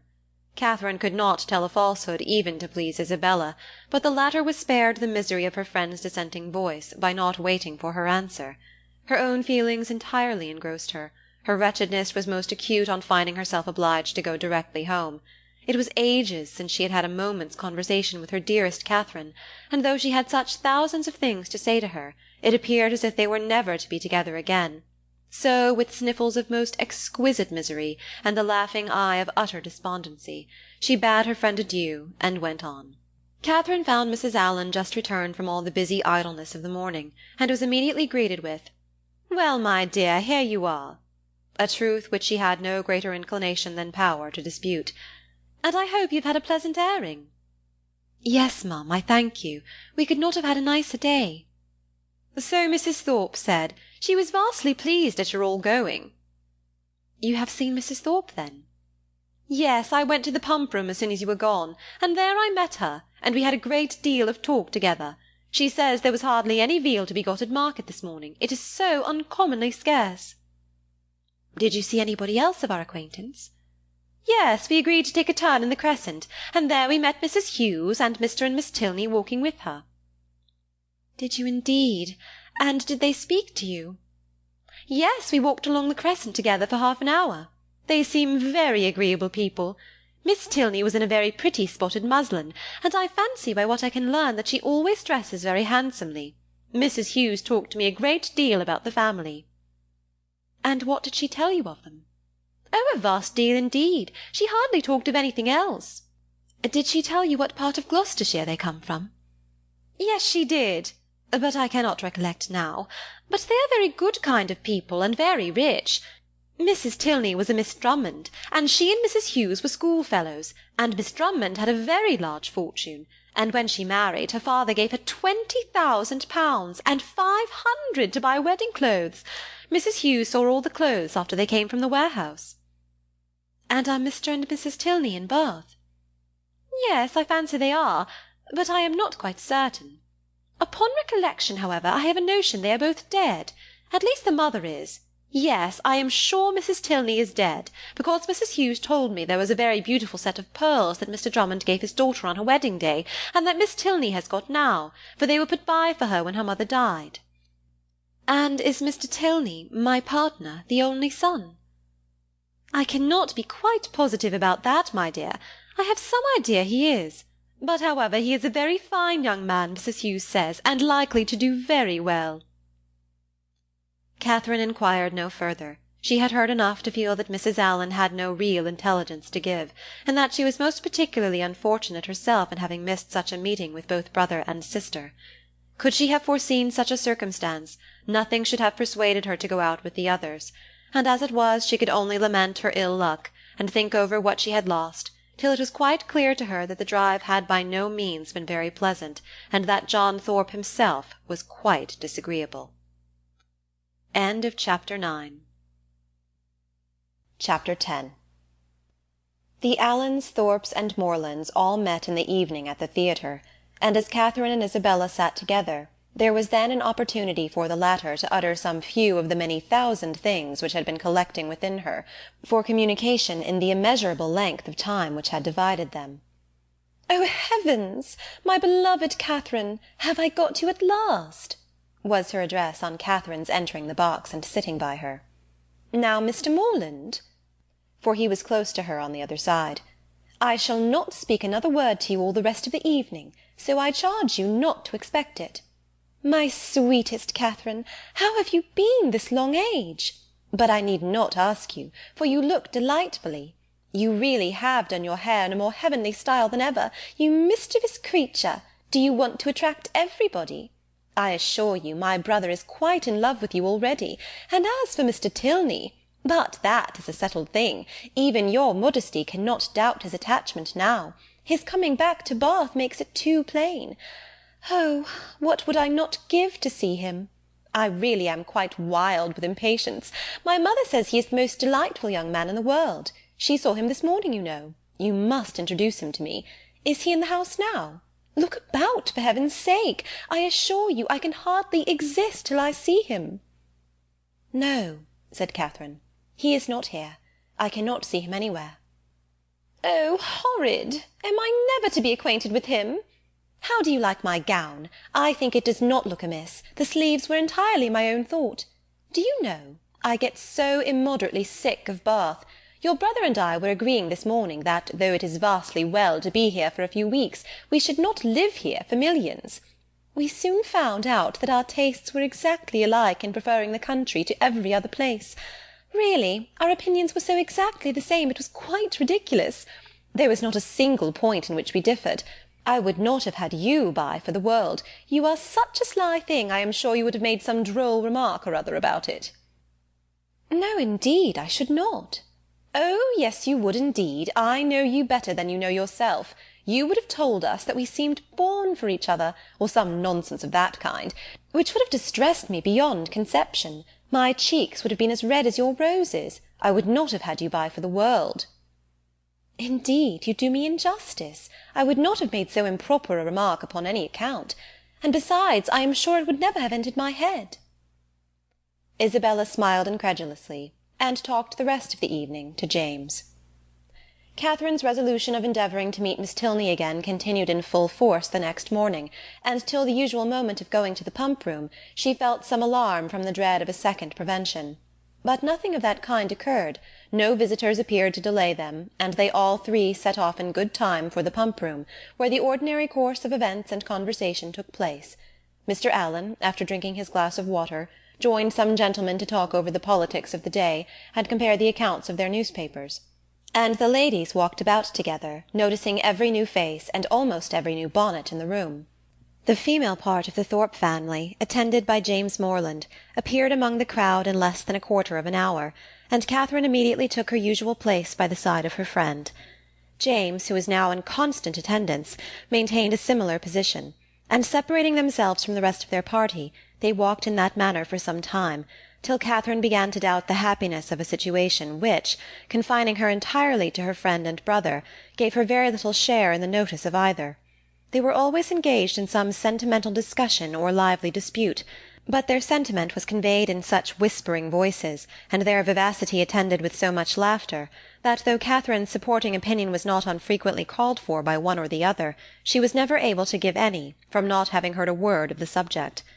At length, however, she was empowered to disengage herself from her friend, by the avowed necessity of speaking to Miss Tilney, whom she most joyfully saw just entering the room with Mrs. Hughes, and whom she instantly joined, with a firmer determination to be acquainted than she might have had courage to command, had she not been urged by the disappointment of the day before.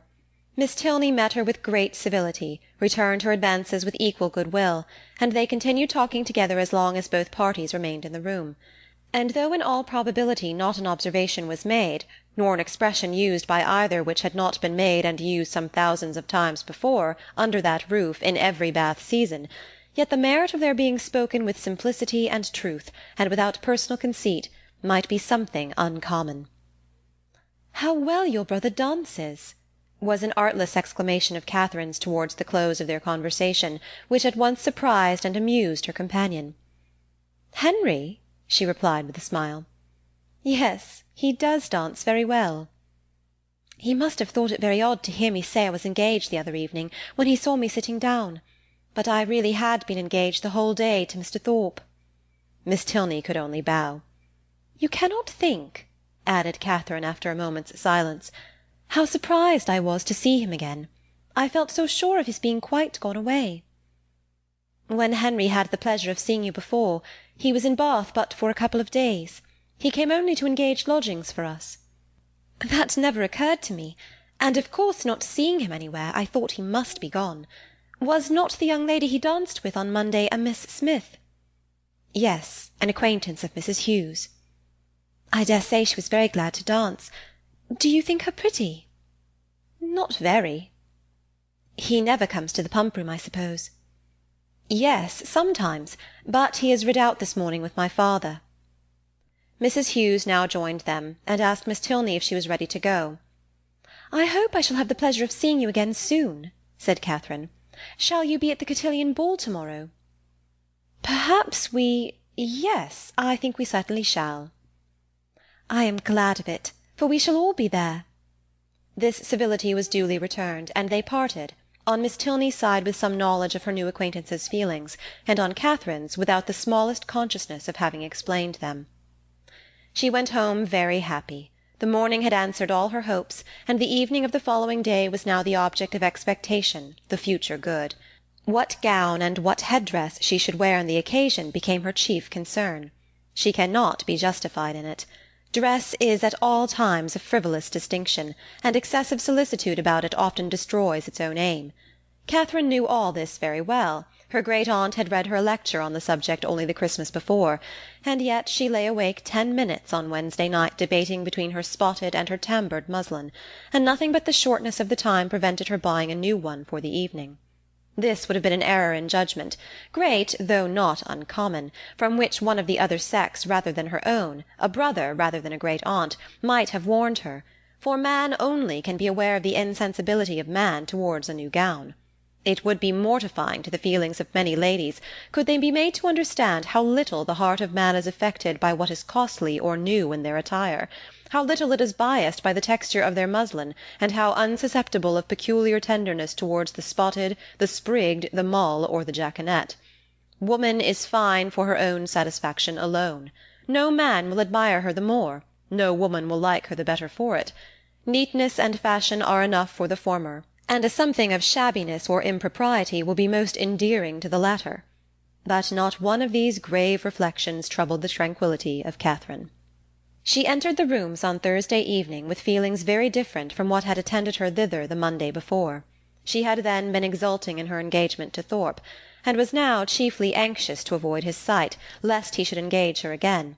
For though she could not, dared not expect that Mr. Tilney should ask her a third time to dance, her wishes, hopes, and plans all centred in nothing less. Every young lady may feel for my heroine in this critical moment, for every young lady has at some time or other known the same agitation. All have been, or at least all have believed themselves to be, in danger from the pursuit of some one whom they wished to avoid, and all have been anxious for the attentions of some one whom they wished to please. As soon as they were joined by the Thorpes, Catherine's agony began. She fidgeted about if John Thorpe came towards her, hid herself as much as possible from his view, and when he spoke to her, pretended not to hear him. The cotillons were over, the country dancing beginning, and she saw nothing of the Tilneys. "Do not be frightened, my dear Catherine," whispered Isabella, "but I am really going to dance with your brother again. I declare positively it is quite shocking. I tell him he ought to be ashamed of himself, but you and John must keep us in countenance. Make haste, my dear creature, and come to us. John has just walked off, but he will be back in a moment." Catherine had neither time nor inclination to answer.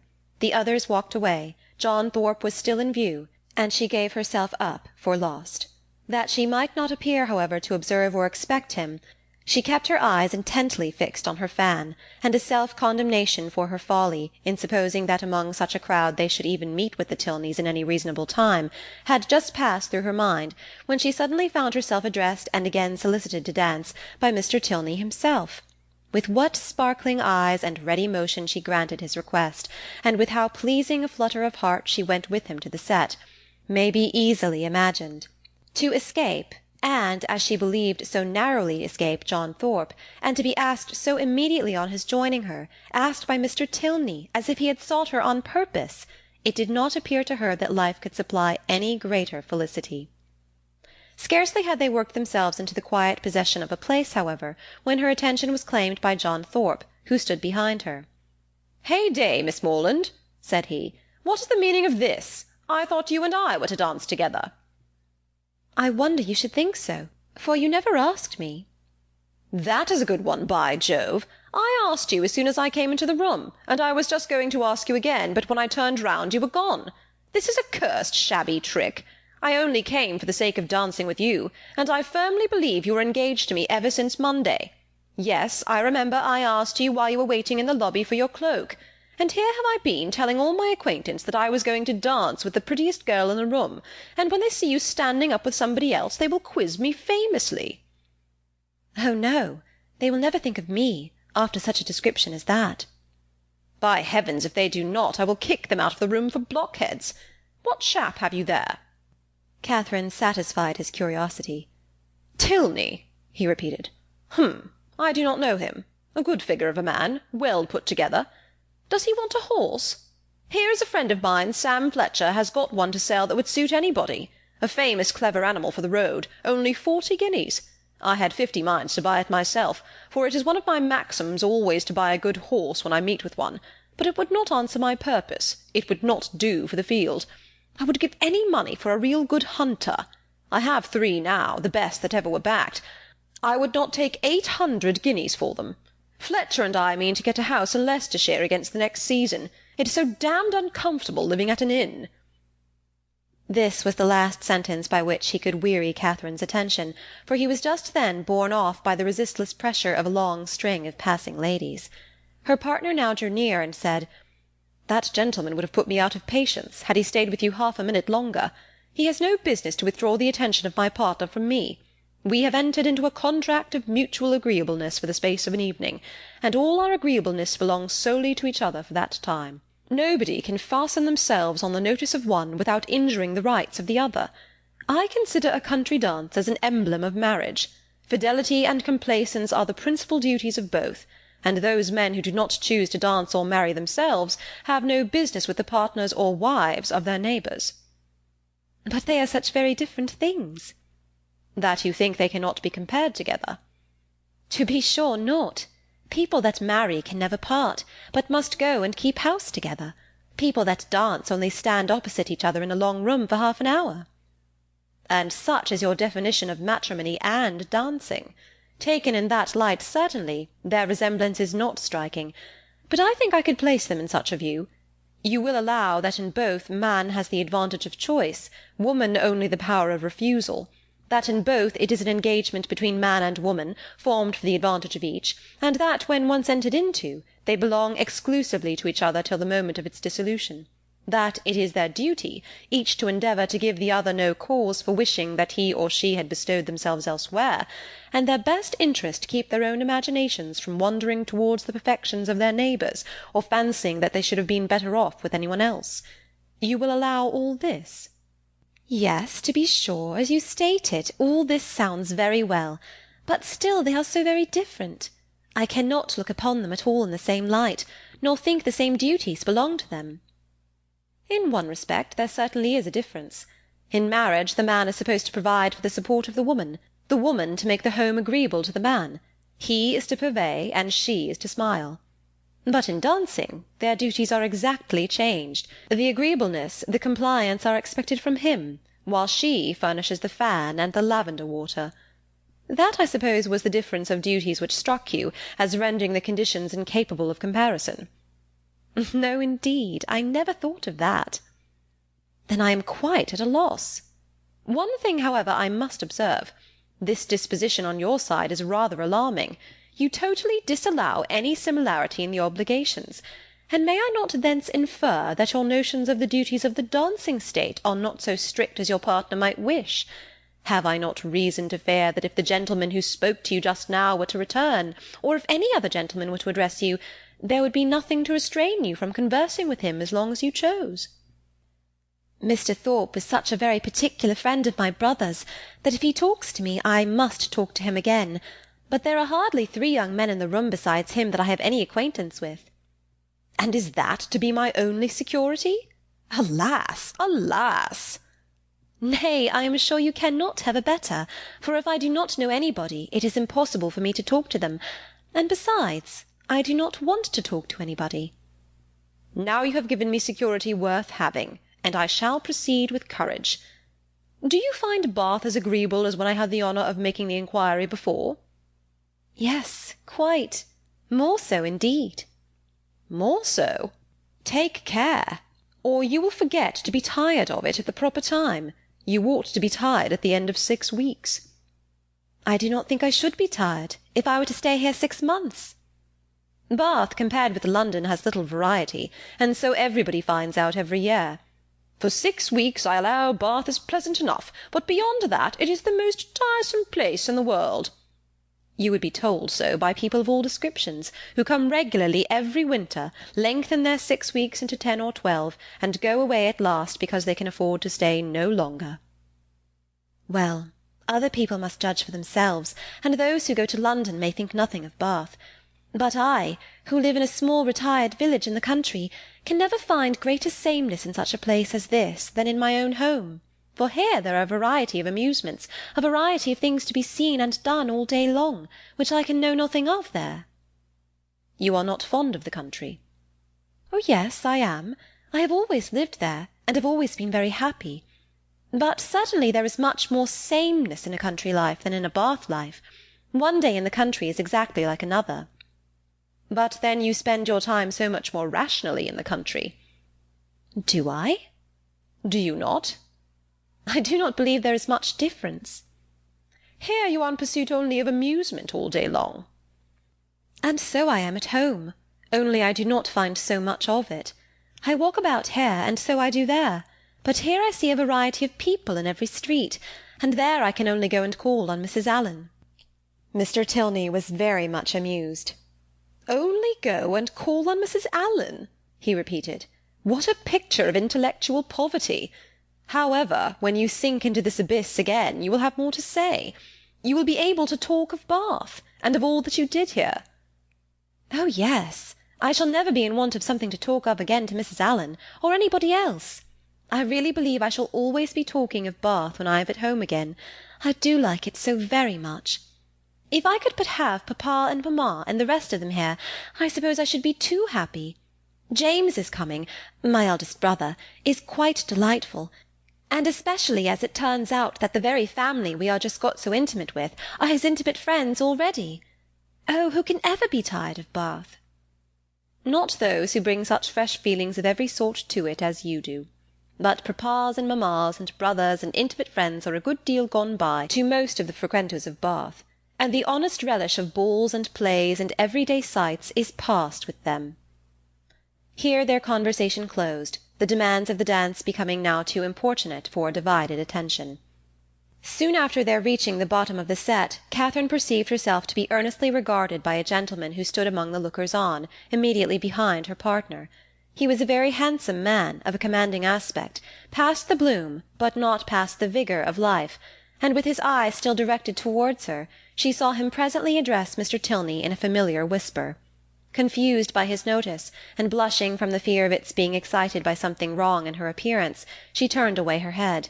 But while she did so, the gentleman retreated, and her partner coming nearer said, "I see that you guess what I have just been asked. That gentleman knows your name, and you have a right to know his. It is General Tilney, my father." Catherine's answer was only, "Oh!" But it was an "oh" expressing everything needful, attention to his words, and perfect reliance on their truth. With real interest and strong admiration did her eye now follow the General as he moved through the crowd, and "How handsome a family they are!" was her secret remark. In chatting with Miss Tilney before the evening concluded, a new source of felicity arose to her. She had never taken a country walk since her arrival in Bath. Miss Tilney, to whom all the commonly frequented environs were familiar, spoke of them in terms which made her all eagerness to know them too, and on her openly fearing that she might find nobody to go with her, it was proposed by the brother and sister that they should join in a walk some morning or other. "I shall like it," she cried, "beyond anything in the world, and do not let us put it off. Let us go to-morrow." This was readily agreed to, with only a proviso of Miss Tilney's, that it did not rain, which Catherine was sure it would not. At 12 o'clock they were to call for her in Pulteney Street, and "Remember, 12 o'clock," was her parting speech to her new friend. Of her other, her older, her more established friend, Isabella, of whose fidelity and worth she had enjoyed a fortnight's experience, she scarcely saw anything during the evening. Yet, though longing to make her acquainted with her happiness, she cheerfully submitted to the wish of Mr. Allen, which took them away rather early, and her spirits danced within her as she danced in her chair all the way home. Chapter 10